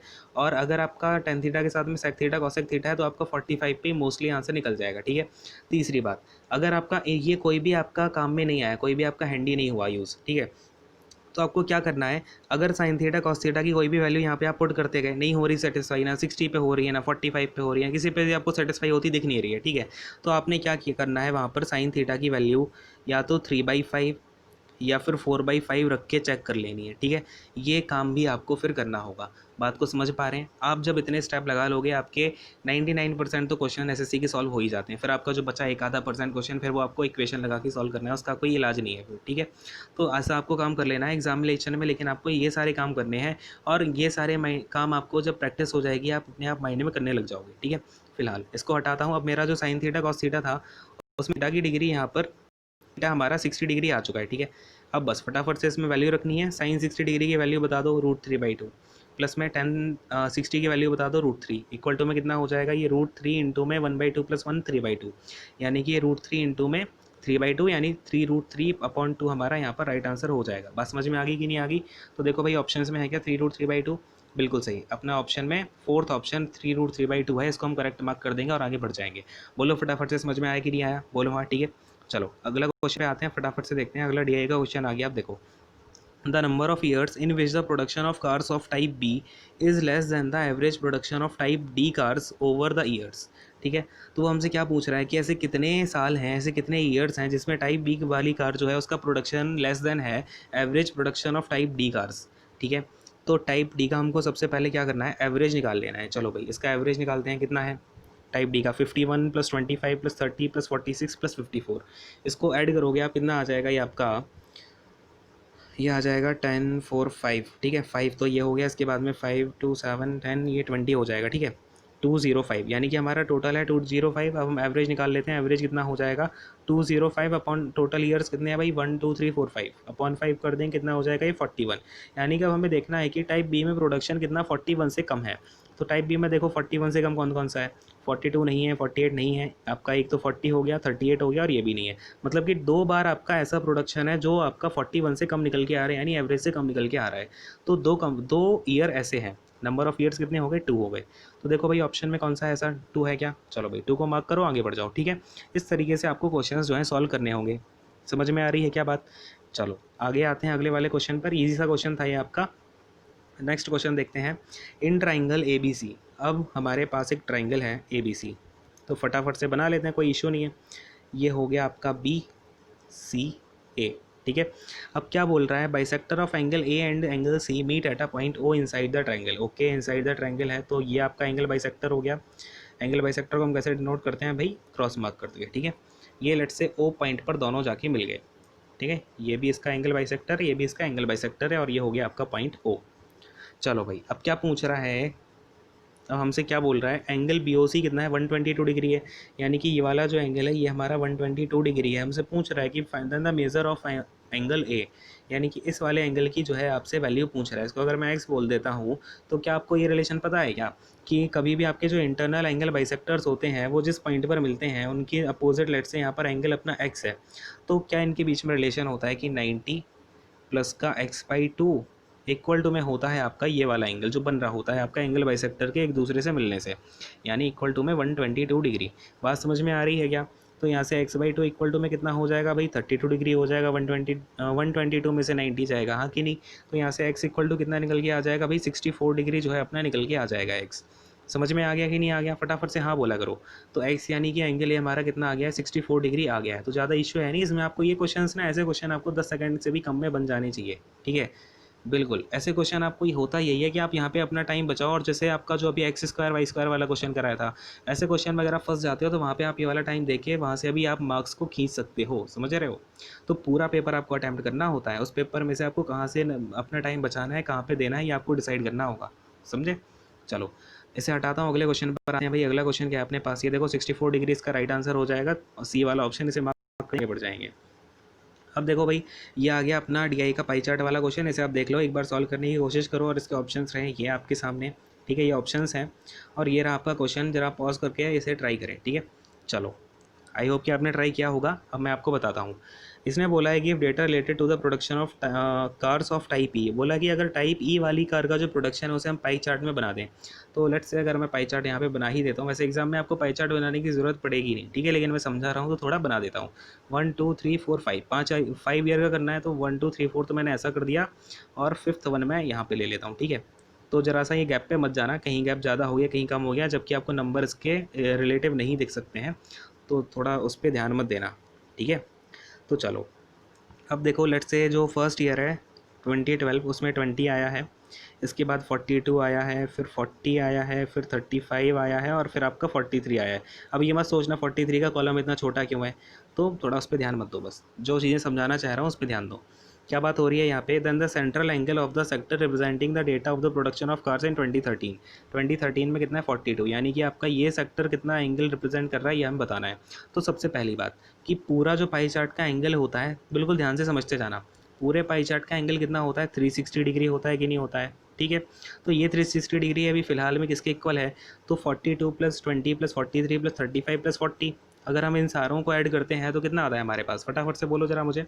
अभी कितना ऐड होगा, कितना आएगा ऐड करके, ये हो जाएगा आपका 42 + 43 कितना हो जाएगा 45 प्लस का 40 85, और ये हो जाएगा 105 यानी कि 110, ये 180, यानी कि हमारी जो 180 वैल्यू है ना वो इक्वल टू में 360 डिग्री के। तो 1 की वैल्यू कितनी हो जाएगी भाई, 2 डिग्री हो जाएगी कि नहीं हो जाएगी, बोलो हाँ। तो 1 की वैल्यू अगर 2 डिग्री आ गई है, हमें 42 की वैल्यू बतानी है। तो 42 की वैल्यू कितनी हो जाएगी, 2 डिग्री इंटू में 42। क्लियर है, बात को समझ पा रहे हैं। तो ये कितना हो जाएगा आपका 84 डिग्री जो है, बिल्कुल सही आंसर यहाँ पर निकल के आ जाएगा आपका। ठीक है, तो 84 डिग्री को हम मार्क करते हैं। देखें भाई 84 ऑप्शन कहाँ पे है, हाँ भाई ऑप्शन नंबर डी हमारा 84 डिग्री है, इसे हम मार्क कर देंगे और अपने क्वेश्चन के आगे बढ़ जाएंगे। तो पाई चार्ट देख के बिल्कुल घबराना नहीं है आपको, जो बेसिक कंसेप्ट होता है कैसे आपको इक्वल करना होता है वो मैंने आपको दिखा दिया है। हमेशा आपको ऐसे ही करना है, कभी भी कैसा भी क्वेश्चन आ जाए पाई चार्ट का, आपको बस ये बेसिक्स याद रखने हैं। ठीक, चलो भाई इसको हटाता हूँ। आई होप कि आपको ये भी समझ में आ गया होगा। अगले क्वेश्चन पे आ जाते हैं अपने। चलो भाई अगला क्वेश्चन क्या है भाई, ज़रा इसे सॉल्व करने की कोशिश करें। यहाँ पे आप पॉज करना और इसे सॉल्व करना, और ये रहे आपके ऑप्शंस। चलो भाई करो सॉल्व। तो आई होप कि आपने पॉज करके सॉल्व करने की कोशिश की होगी। अब मैं आपको दिखाता हूँ कैसे करना है। हमें क्या बोल रखा है, ए और बी की एजेस हैं, ठीक है। ए और बी की एज की बात हो रही है 4 ईयर्स अगो, यानी कि आज 2020 है तो 2016 में, ठीक है 2016 में क्या हुआ कि उनका रेशियो एजेस का 4:5 था। क्लियर है। फिर क्या हुआ 8 ईयर्स फ्रॉम नाउ, यानी कि आज से 8 ईयर्स के बाद कितना कौन सा ईयर होगा, 2028 होगा कि नहीं होगा, बोलो हाँ। ठीक है, तो 2028 में क्या बात हो रही है, ratio of ages will be 11:13, हाँ कि नहीं। चलो अब इनका रेशियो 11:13 हो गया। तो बोल रहा है कि आज के टाइम पे उनकी प्रेजेंट एजेस का सम कितना होगा। ठीक है, तो ज़रा बताओ मुझे फटाफट से कि कितना टोटल गैप कितना आ गया टाइम में भाई, 12 ईयर्स का आ गया कि नहीं आ गया, है ना। और ये जो 12 ईयर्स का गैप है, मैंने देखा ये 4 से 11 हो रहा है, ये 5 से 13 हो रहा है। रेशियो तो इनका जो डिफरेंस है ना वो कांस्टेंट नहीं है। तो कांस्टेंट बनाने के लिए क्या करेंगे आप कि 11 और 13 के बीच में कितना डिफरेंस है, 2 का है। 4 और 5 के बीच में कितना है, 1 का है। तो आप क्या करो, इन दोनों के बीच का डिफरेंस जो 2 है ना, इसका मल्टीप्लिकेशन आप ऊपर करवा दो और यहाँ पर आप मल्टीप्लिकेशन करवा दो 1 का। ठीक है, समझ में आ रहा है ना, क्लियर है। चलो अब इसका करा देंगे तो कितना हो जाएगा, ये 8:5 हो जाएगा। ठीक है, और ये कितना हो जाएगा आपका 11:13 हो जाएगा। अब इसका डिफरेंस देखो भाई, ये कितना डिफरेंस आ रहा है यहाँ पे आपका, ये 5 इंटू 2 10 हो गया ना। चलो ठीक है, अब यहाँ आ रहा है 3 ईयर्स का, यहाँ भी आ रहा है 3 ईयर्स का। ठीक है, तो हमारा जो डिफरेंस है वो कांस्टेंट हो गया, यानी कि इस 3 की वैल्यू कितनी है अगर हम देखें तो ईयर्स से हमारे 12 ईयर्स, यानी कि इस 3 की वैल्यू कितनी हो जाएगी भाई, 12 ईयर्स हो जाएगी, हाँ कि नहीं, क्लियर है। यानी कि 1 की वैल्यू कितनी है, 4 ईयर्स है। बात को समझ पा रहे हैं भाई, ठीक है, सबको समझ में आ रहा है ना। अगर कोई डाउट होता है तो पूछ लिया करो, मतलब कितनी बार बोलूँ ये बात मैं आपको, खुद से पूछ लेना आप। आई बात समझ में। 1 की वैल्यू कितनी हो गई, 4 ईयर्स हो गई। अब ये अगर मैं बात करूँ 2016 में, जो आपका ए पर्सन है इसकी एज कितनी हो जाएगी, 8 इंटू 4 यानी 32। ठीक है, और अगर मैं बी पर्सन की बात करूँ, ये 10 है और मैं 1 की वैल्यू 4 है, तो 2016 में इसकी एज कितनी रही होगी, 40 ईयर्स रही होगी। क्लियर है। अब आज के टाइम पे अगर मैं बोलूँ तो आज के टाइम पे ए वाले की एज हो गई होगी 36 ईयर्स, है ना, 4 ईयर्स बढ़ गया होगा। और बी वाले की एज हो गई होगी 44 ईयर्स। क्लियर है। अब अगर मुझे इन दोनों का सम बताना है, ये तो पूछा है आपसे आज के टाइम पे उन दोनों की एज का सम बताना है, तो 36 + 44 कितना हो जाएगा, 6 + 4 10 हो जाएगा, 1 कैरी, इसके बाद में ये हो जाएगा आपका 80। यानी कि उन दोनों की जो टोटल एज है वो कितनी निकल के आ जाएगी आज के टाइम पर, 80 ईयर्स निकल के आ जाएगी। तो बात समझ में आ रही है कि नहीं आ रही है, बोलो हाँ, क्लियर हो गया। चलो हटाते हैं इसको, देखते हैं भाई 80 नंबर कहाँ पे है अपना। 80 ईयर्स जो है ऑप्शन नंबर 2 में है, यानी दोनों की एज कितनी हो गई, टोटल मिला के 80 ईयर्स हो गई है। बात समझ में आ गई कि नहीं आ गई, बोलो हाँ या नहीं। ठीक है, तो फटाफट से हाँ बोलो और आते हैं अगले क्वेश्चन पर। और जितने भी आपके फ्रेंड्स प्रिपेयर कर रहे हैं उनको शेयर कर देना, ये आपके लिए CGL Tier 2 के लिए भी काफ़ी हेल्पफुल जो है प्रूव होगी। ठीक है, तो खैर आते हैं अगले क्वेश्चन पर। देखो भाई अगला क्वेश्चन अगेन आपका DI का है, मतलब आपका पूरा पेपर का ही पैटर्न चल रहा है। ये आपका DI के भी 4 क्वेश्चन, मतलब पूरा पेपर का पैटर्न है। ठीक है, जैसा आपका पेपर आएगा आप देख भी रहे हो, उसी टाइप के सारे क्वेश्चन जो हैं आपको यहाँ पे दिख रहे होंगे। क्लियर है। चलो भाई, तो देखो भाई यहाँ पे क्या दे रखा है हमें, total production of type B cars in 2012, 2014 and 2015। यानी कि बी टाइप का हमें क्या चाहिए, 42 चाहिए है। फिर हमें चाहिए 2014 वाला यानी 40 चाहिए। फिर 2015 वाला यानी कि 38 चाहिए। ठीक है, इस ये वो is approximately what percentage more than the total production of type A cars in 2013 and 2016 taken together. यानी कि 2013 की कितनी है भाई टाइप ए वाली, तो 2013 की है 35 और आपकी 2016 की इतनी है भाई 56 है। तो 35 + 56 आपका कितना हो जाएगा, ये तो 91 हो जाएगा। और फिर आपका ये कितना हो जाएगा, 42 + 40 + 38 भाई, ये 120 हो जाएगा। ठीक है, तो पूछ रहा है कि 120 कितना परसेंटेज ज़्यादा है 91 से। तो पहले तो इनके बीच का डिफरेंस देखते हैं भाई, डिफरेंस कितना दिख रहा है आपको यहाँ पे, 29 दिख रहा है। क्लियर है।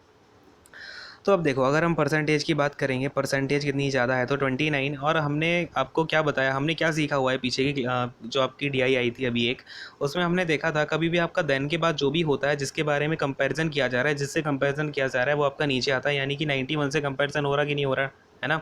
तो 29 अपॉन का 91 इंटू में परसेंटेज के लिए 100। क्लियर हो गया, यानी कि आपका कितना हो जाएगा 2900 अपॉन का 91 निकल के आ जाएगा। अगर आप 91 का इसमें डिवाइड करते हो तो कितना आ जाएगा, जरा 91 का इसमें डिवाइड करके देखो। 91 थ्री जा तो हो जाएगा आपका 273, ठीक है। इसके बाद में 273 में कितना बचेगा आपका 17 बचेगा, है ना। 17 और एक जीरो नीचे आ जाएगा तो 170, फिर आपका 91 वन जा जाएगा, फिर आप पॉइंट लगा देना, जीरो आ जाएगा। तो ये आपका 31 पॉइंट समथिंग जो है इसका आंसर आएगा। क्लियर है। 31 पॉइंट समथिंग ऑप्शंस में देखते हैं भाई, 31 पॉइंट समथिंग हमारे पास कुछ है क्या। ओके, 31.9 हमारा राइट आंसर हो जाएगा यहाँ पर। क्लियर है, क्योंकि हमारा 31 का एक ही ऑप्शन गिवन है। अगर वो पॉइंट के बाद फिर आपका और भी डिजिट होते हैं, लेट्स से एक दो ऑप्शन होते 31 के, तो हम आगे चेक कर रहे होते। क्लियर है। और ये डिवाइड खुद करके देखना, यहाँ पे रामायण से आपने तो लिया है कि डिवाइड कैसे कैसे हो गया, लेकिन ये आपने खुद से किया नहीं है, मुझे पता है। तो खुद से बैठ के ये डिवाइड करना, ठीक है। फिर नहीं तो बोलोगे कैलकुलेशन टफ आ गई है एग्जाम में, ठीक है ना। चलो करो इसे। अब अगले क्वेश्चन पर आते हैं हम फटाफट से। देखो भाई, अगला क्वेश्चन क्या है हमारे पास, तो ये काफ़ी अच्छा क्वेश्चन निकल के आता है। जरा इसको समझाता हूँ मैं आपके पास में क्या ये क्वेश्चन है। काफ़ी अच्छा क्वेश्चन है और इससे मैं आपको एक रिजल्ट भी बताऊंगा, तो उस रिजल्ट को आप याद कर लेना। और पहले मैं आपको थोड़ा सा इसका बेसिक वगैरह सब सिखाऊंगा, इसके बाद में मैं आपको इस क्वेश्चन का जो है रिजल्ट बता रहा हूँ, ठीक है। तो फटाफट से देखना इसको। Wait a second. देखो क्या है अपने पास में, ओ केंद्र वाले एक वृत्त की त्रिज्या, यानी कि आपकी जो रेडियस है, सबसे पहले हम एक ओ सेंटर का सर्कल बना लेते हैं। इस सर्कल का जो सेंटर है ओ है, इसकी जो रेडियस है वो 10 सेंटीमीटर है। बोल रहा है कि पी क्यू तथा पी आर प्रत्येक 12 सेंटीमीटर की जीवाएँ हैं, यानी कि पी क्यू और पी आर आपके पास में दो कॉर्ड निकल के आती हैं। तो लेट्स से मेरा ये हो गया पी क्यू, ठीक है। ये पॉइंट मेरा अगर पी है तो ये पी क्यू हो गया, ये पी आर हो गया, ठीक है। ये पी आर हो गया, ये पी क्यू हो गया, ये दो मेरे पास में कॉर्ड है। बोल रहा है कि पी क्यू और क्यू आर जीवा को बिंदु एस पर काटती हैं, यानी कि आपकी जो जीवा है, जीवा क्या होता है भाई, पी क्यू और क्यू आर। पी क्यू तो ये हो गया, क्यू आर आपका ये हो गया, ठीक है। क्यू आर सबसे पहले ये जो आपकी है ये एक और कॉर्ड है, ठीक है। क्यू आर आपकी एक और कॉर्ड है जो पॉइंट एस पर काटती है, जो ओ पी है। ओके, लेट्स से अपना ये जो सेंटर है, मैं ज़रा कलर को चेंज कर लेता हूँ, ठीक है। क्या बोलना चाह रहा है वो, ये जो सेंटर आपका ओ है ना यहाँ पर, तो ये जो ओ पी को हम ज्वाइन करते हैं तो यहाँ पर आपकी एक और कॉर्ड बन रही है क्यू आर, ये इसको कौन से पॉइंट पर काटती है, तो ये आपको एस पॉइंट पर काटती है, ठीक है। तो हमसे इस ओ एस की वैल्यू पूछी गई है। क्लियर है भाई, सबको समझ में आ गया कि नहीं आ गया, क्या पूछा है, क्या चीज़ें हैं। क्लियर है। अब देखो, सबसे पहले मैं आपको बेसिक समझाता हूँ इस क्वेश्चन का, और इसके बाद में मैं आपको एक रिजल्ट बताऊंगा। उस रिजल्ट को आप याद रखना। ऐसा क्वेश्चन अगर आपके सामने आ जाता है तो आपको मुश्किल से 10 सेकंड लगेंगे उस रिजल्ट के साथ इस क्वेश्चन को बनाने में, ठीक है। चलो ध्यान से देखना। अब सबसे पहले मैं यहाँ पे देखता हूँ, तो ये ओ एस को मैं सबसे पहले सपोज कर लेता हूँ ये एक्स सेंटीमीटर है, ठीक है। अगर ये एक्स सेंटीमीटर है तो ये जो अपना एस पी हो जाएगा, ये एस पी बचा हुआ है ना, ये कितना हो जाएगा अपना 10 - x हो जाएगा। क्लियर है, क्योंकि अपना ये जो है पूरी रेडियस ही तो आ रही है, ओ से लेके पी तक रेडियस जा रही है, यानी और हमारे पास में रेडियस की वैल्यू कितनी है, रेडियस की वैल्यू है हमारे पास 10 सेंटीमीटर की, ठीक है। समझ गए सारे के सारे। अब मैं क्या करता हूँ, इसको थोड़ा सा ज्वाइन कर देता हूँ, ओ और क्यू को मैं ज्वाइन कर देता हूँ, यानी ये 10 सेंटीमीटर का हो गया, और ओ और आर को ज्वाइन कर देता हूँ तो ये भी 10 सेंटीमीटर का हो जाएगा कि नहीं हो जाएगा, बोलो हाँ। क्लियर है सबको। अब मैं यहाँ पर आपसे बात करना चाहूँगा इन ट्राइंगल, ध्यान से देखना, in triangle P R S, और नोट करते जाना इसको, ठीक है। हो सकता है मुझे कहीं पर सारी चीज़ें हटानी भी पड़े, ठीक है, तो उस हिसाब से आप नोट कर लेना। अब देखो ये क्या है आपका, ये रेडियस है। रेडियस कभी भी किसी भी कॉर्ड को कितने डिग्री पर काट रही होती है, तो 90 डिग्री पर काट रही होती है, ठीक है। तो ये जो एंगल बनेंगे आपके 90 डिग्री के एंगल बनेंगे। क्लियर है, ये बात समझ में आ रही है कि नहीं आ रही है। अब क्या है आगे, ये हो गया, तो इसका मतलब कि एंगल जो आपका पी एस आर है, ये वाला आप ट्राइंगल देखेंगे पी एस आर, तो ये वाला एंगल आपका 90 डिग्री हो गया। इसका मतलब अगर मैं बोलना चाहूँ तो P R square equal to में पी एस का स्क्वायर प्लस में एस आर का स्क्वायर हो जाएगा कि नहीं हो जाएगा। और पी आर अपना कितना है भाई, पी आर है ये 12 सेंटीमीटर है, ठीक है। दोनों जो आपकी ये दिया हुआ है ना, दोनों आपकी प्रत्येक जीवा की कितनी लेंथ है, 12 सेंटीमीटर, यानी प्रत्येक कॉर्ड की लेंथ कितनी है भाई, 12 सेंटीमीटर जो है निकल करके आ रही है। तो ये आपका 12 हो जाएगा और ये 12 हो जाएगा। क्लियर है। चलो अब यहाँ पर हम डालते हैं, तो 12 का स्क्वायर इक्वल टू में पी एस का स्क्वायर, यानी कि 10 - x का होल स्क्वायर। क्लियर है। 10 माइनस एक्स का होल स्क्वायर और प्लस में एस आर है, एस आर को हम लेट्स से वाई मान लेते हैं, ठीक है। तो ये हो गया आपका वाई, तो ये प्लस में वाई का होल स्क्वायर। क्लियर है, इसको मैंने वाई मान लिया। अच्छा, अब आपका जो रेडियस होती है ना किसी भी कॉर्ड को, तो इक्वल पार्ट में भी डिवाइड कर रही होती है, बेसिकली इसको बाइसेक्ट कर देती है। तो ये वाला जो पोर्शन होगा ना, ये पोर्शन भी आपका वाई ही होगा। क्लियर है, इतनी सी बात समझ में आ रही है ना। चलो अब देखो, अब अगर मैं आपसे, ये तो हो गई आपकी यहाँ तक एक बात ख़त्म हो गई और मैंने इसको नाम दे दिया इक्वेशन नंबर 1, ठीक। अब आपसे मैं दूसरी बात करने क्या जा रहा हूँ, in triangle R S O, इसके जो नीचे वाला ट्राइंगल है आपका आर एस ओ, अब मैं इसकी बात करना चाहता हूँ। तो देखें, इसमें आपका ये वाला जो एंगल है, एंगल आपका आर एस ओ, ये 90 डिग्री है, यानी कि आपका जो आर ओ स्क्वायर है, R O square equal to क्या हो जाएगा, ओ एस का स्क्वायर। देखते जाना कहाँ पे एस है और कहाँ पे सारी चीज़ें, ठीक है, नहीं तो आपको समझ में नहीं आएगा। प्लस में एस आर स्क्वायर, तो आर ओ स्क्वायर कितना हो जाएगा, आर ओ तो 10 है, तो 10 का स्क्वायर, रेडियस है ना आर ओ रेडियस है कि नहीं है, ठीक है, इक्वल टू में ओ एस कितना है अपने पास में, एक्स है, तो एक्स का स्क्वायर, प्लस में एस आर कितना है भाई, वाई है, तो वाई का स्क्वायर, यानी x square plus y square equal to में कितना आ गया, 10 का स्क्वायर आ गया। ये अपने पास में सेकंड इक्वेशन निकल के आ जाती है। क्लियर है, ये फर्स्ट इक्वेशन हो गई, सेकंड इक्वेशन हो गई। अब जरा सा इसको रखते हैं साइड में। अब मुझे क्या करना है, फर्स्ट इक्वेशन है, सेकंड इक्वेशन है, अब मैं कर दूंगा फर्स्ट इक्वेशन से सेकंड इक्वेशन को माइनस, ठीक है। देखो भाई, मैंने क्या किया, फर्स्ट इक्वेशन से सेकंड इक्वेशन को माइनस किया, तो देखो कितना आएगा, ये हो जाएगा आपका 12 का स्क्वायर इक्वल टू में है 10 माइनस एक्स का होल स्क्वायर और प्लस का वाई स्क्वायर, ठीक है। इससे हम माइनस कर रहे हैं 10 का square equal to x square plus y square, ठीक है। इससे इसे माइनस किया तो वाई स्क्वायर से वाई स्क्वायर पूरा कैंसिल हो गया। 12 के स्क्वायर से आप 10 का स्क्वायर माइनस करोगे, कितना हो जाएगा, 144 माइनस 100 कितना हो जाएगा भाई, 44 हो जाएगा। क्लियर है, तो 44 इक्वल टू में कितना आ जाएगा, अब इसके जरा मैं ये जो इक्वल में आएगा वो मैं यहाँ पे लिख रहा हूँ। तो 10 माइनस एक्स का होल स्क्वायर माइनस का एक्स स्क्वायर कितना हो जाएगा, तो ये आपका ए स्क्वायर माइनस बी स्क्वायर की फॉर्म बनेगी, यानी कि 10 माइनस एक्स प्लस एक्स और इनटू में आपका 10 माइनस एक्स और माइनस एक्स। बात को समझ पा रहे हैं सारे बच्चे, क्लियर है। अब मैं ज़रा ये ऊपर की चीज़ें हटा देता हूँ, यहाँ से मुझे कोई इश्यू नहीं होगा, हटा भी दूंगा तो इन सारी चीज़ों को मैं रब कर देता हूँ। देखो भाई, यहाँ से मैं ये सारा हटा देता हूँ, एक सेकंड थोड़ा सा वेट कर लो। तो बताओ भाई, सारी समझ में आया कि नहीं आया आपको, हाँ भाई, फटाफट से फिर लाइक शेयर और कर दो, ठीक है। चलो अब देखो, ये कितना हो गया अपने पास में, अब ये 10 माइनस एक्स और प्लस एक्स ये तो कैंसिल आउट हो जाएगा, तो यहाँ से क्या बचेगा आपका 10 इंटू में ये 10 है और फिर इसके साथ इंटू में क्या हो जाएगा 10 माइनस का 2x इक्वल टू में क्या हो जाएगा, इक्वल टू में हो जाएगा अपना ये 44, ठीक है। तो हमें यहाँ से ये पता चल गया। अब हम यहाँ से x निकाल सकते हैं कि नहीं निकाल सकते हैं, कितना हो जाएगा x, तो ये हो जाएगा आपका 100 माइनस का 20x इक्वल टू में 44।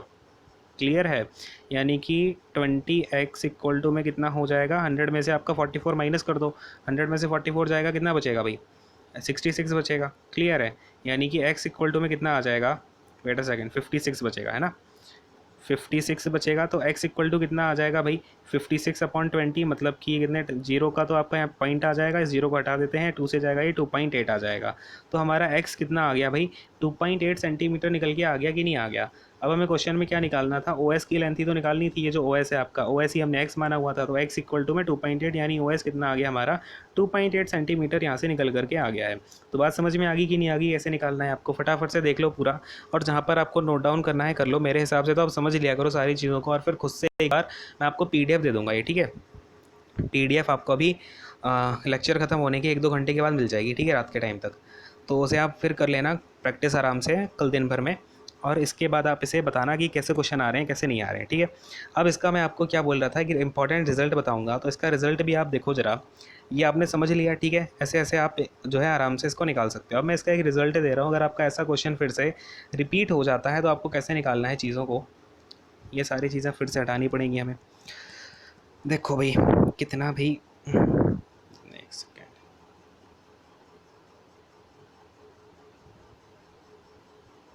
इतने में हमारा काम बन जाएगा, ठीक है। देखो तो ध्यान से देखेंगे, अब हमें इसका जो रिजल्ट है ना वो क्या होता है, जैसे कि अगर मैं इसकी बात करूँ, कौन सी हाइट की बात कर रहा हूँ मैं, यहाँ पर ये जो आपका 10 माइनस एक्स है ना, इस 10 माइनस एक्स की बात कर रहा हूँ, ये जो आपकी हाइट आ रही है, ठीक है। थोड़ा कलर दूसरा ले लेता हूँ, ब्लैक कलर ही ले लेता हूँ। देखो भाई, ये जो हाइट आ रही है ना, ये इसकी बात कर रहा हूँ मैं, ये जो 10 माइनस एक्स हमने निकाला हुआ था, अब समझ पा रहे हैं क्या सारे लोग, ये जो 10 माइनस एक्स है ना, ये किसके इक्वल होगा पता है, 10 माइनस एक्स, ये जो हाइट होती है यहाँ पर आपकी कुछ भी हाइट हो सकती है, लेकिन हमने कितनी ले रखी है, 10 माइनस एक्स ले रखी है, इसलिए मैं 10 माइनस एक्स बार बार बोल रहा हूँ, ठीक है।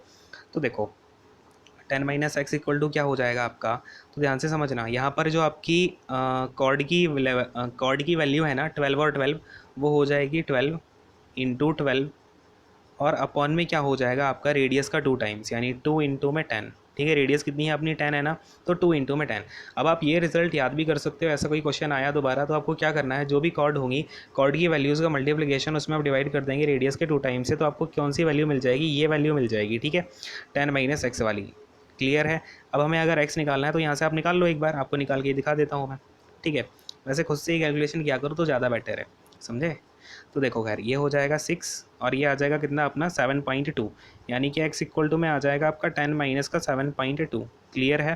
10 में से 7.2 को माइनस करो कितना आ जाएगा, ये 2.8 आ जाएगा, है ना।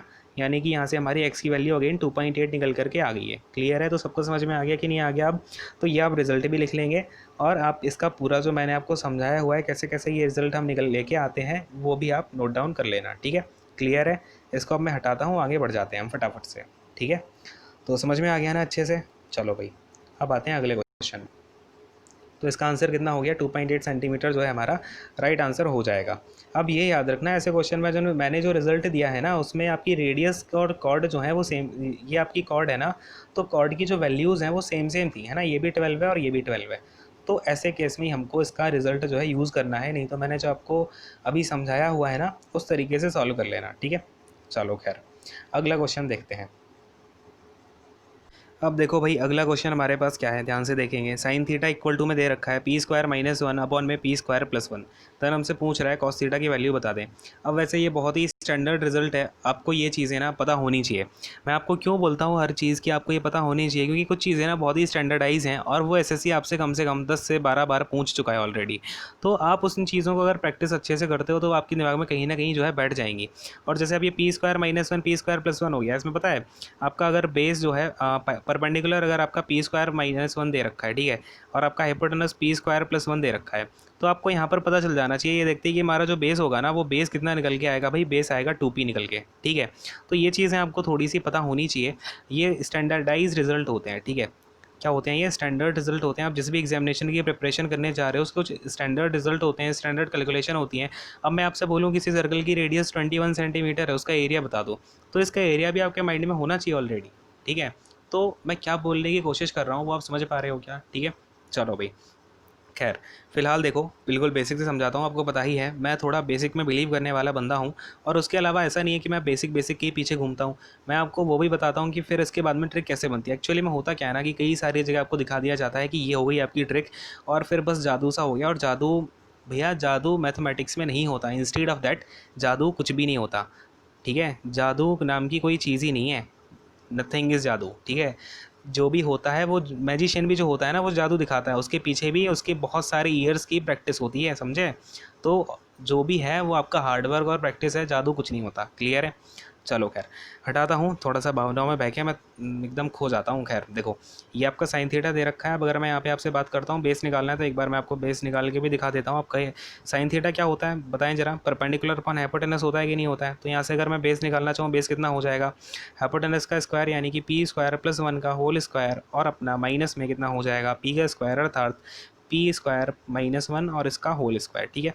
पी ये परपेंडिकुलर है, ठीक है, बड़ा वाला पी परपेंडिकुलर है, बड़ा वाला एच हाइपोटेनस है, और ये बड़ा जो छोटा सा बी दिख रहा है इसको मैं हटा करके कैपिटल बी लिख देता हूँ, ये आपका बेस है, ठीक है, बेस का स्क्वायर।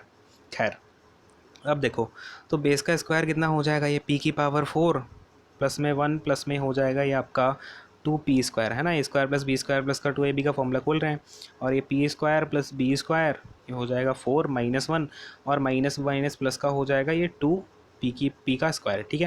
क्लियर है। तो ये प्लस का 2p स्क्वायर प्लस का 2p स्क्वायर तो ऐड हो जाएगा, बाकी का ये आपका कैंसिल आउट हो जाएगा। क्लियर है, कैंसिल आउट हो गया, यानी कि b का स्क्वायर इक्वल टू में आ जाएगा आपका 4p स्क्वायर, है ना।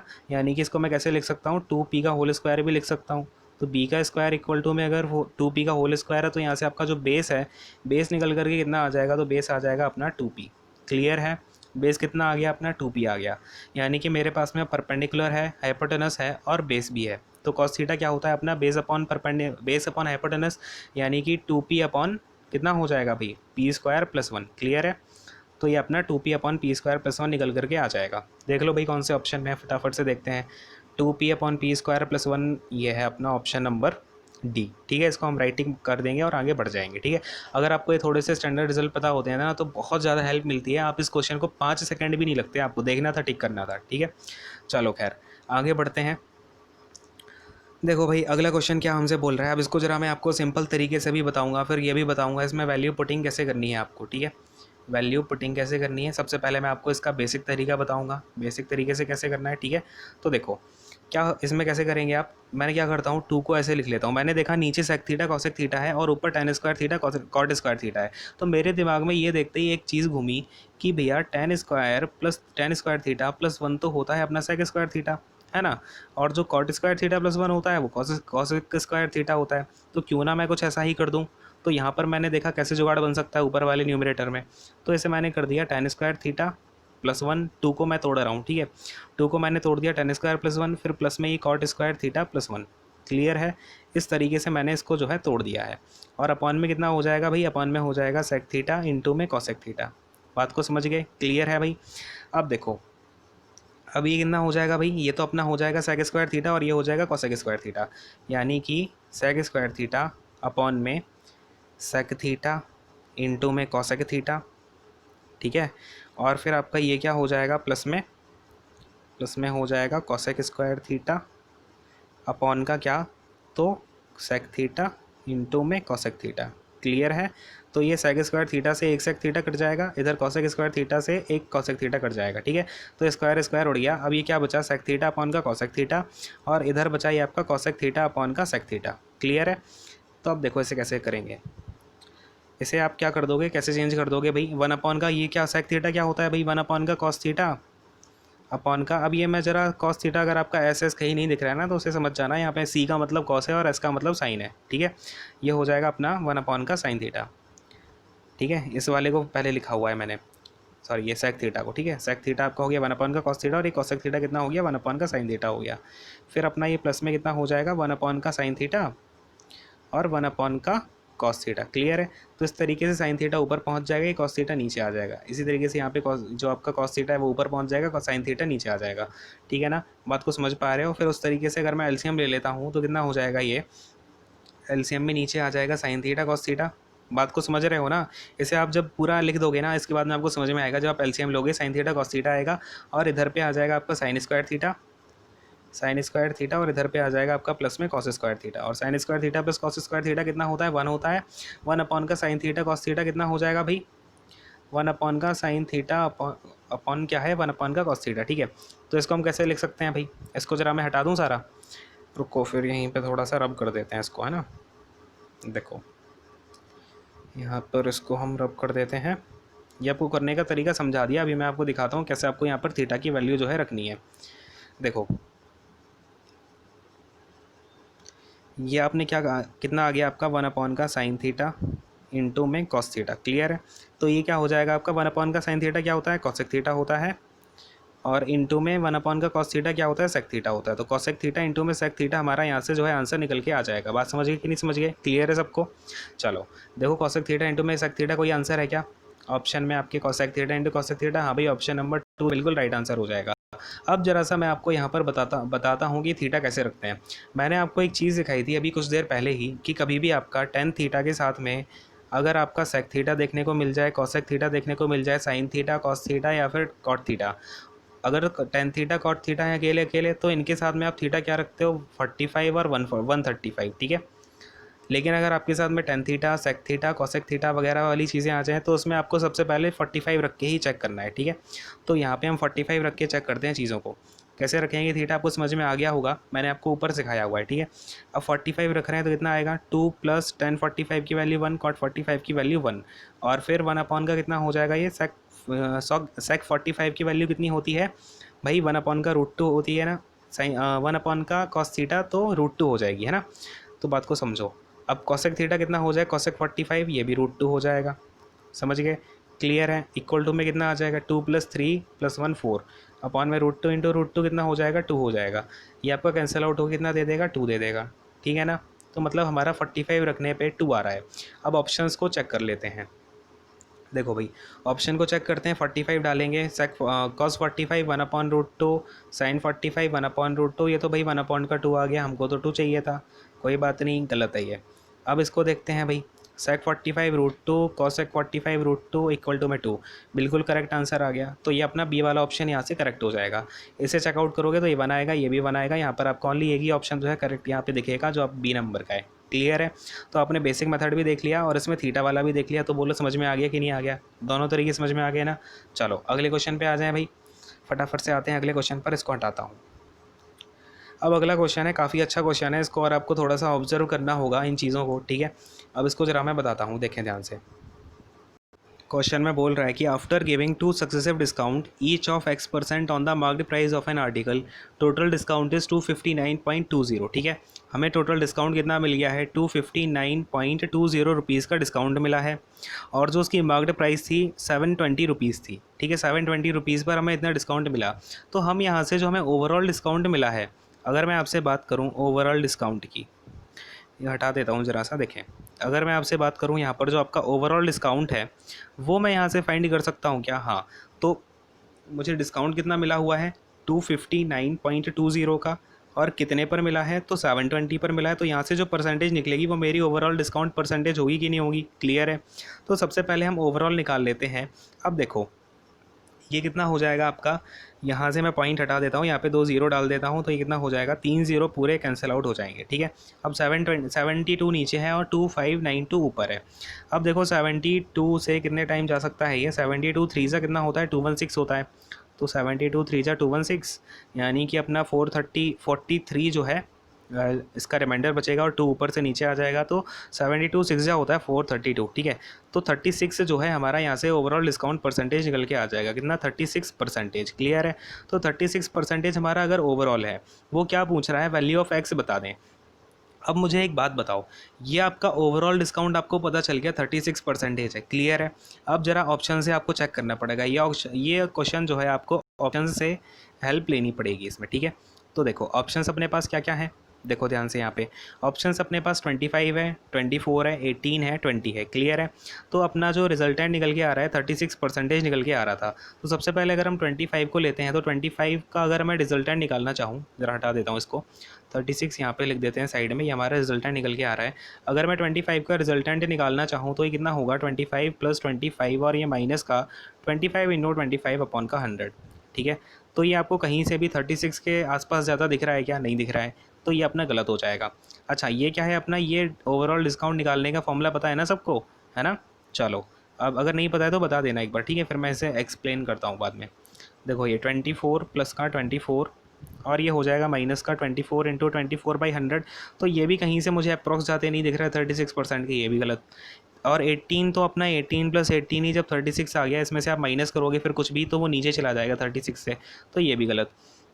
इसके बाद बचा 20 देखो 20 + 20, और अपना माइनस का 20 × 20 और अपॉन में 100।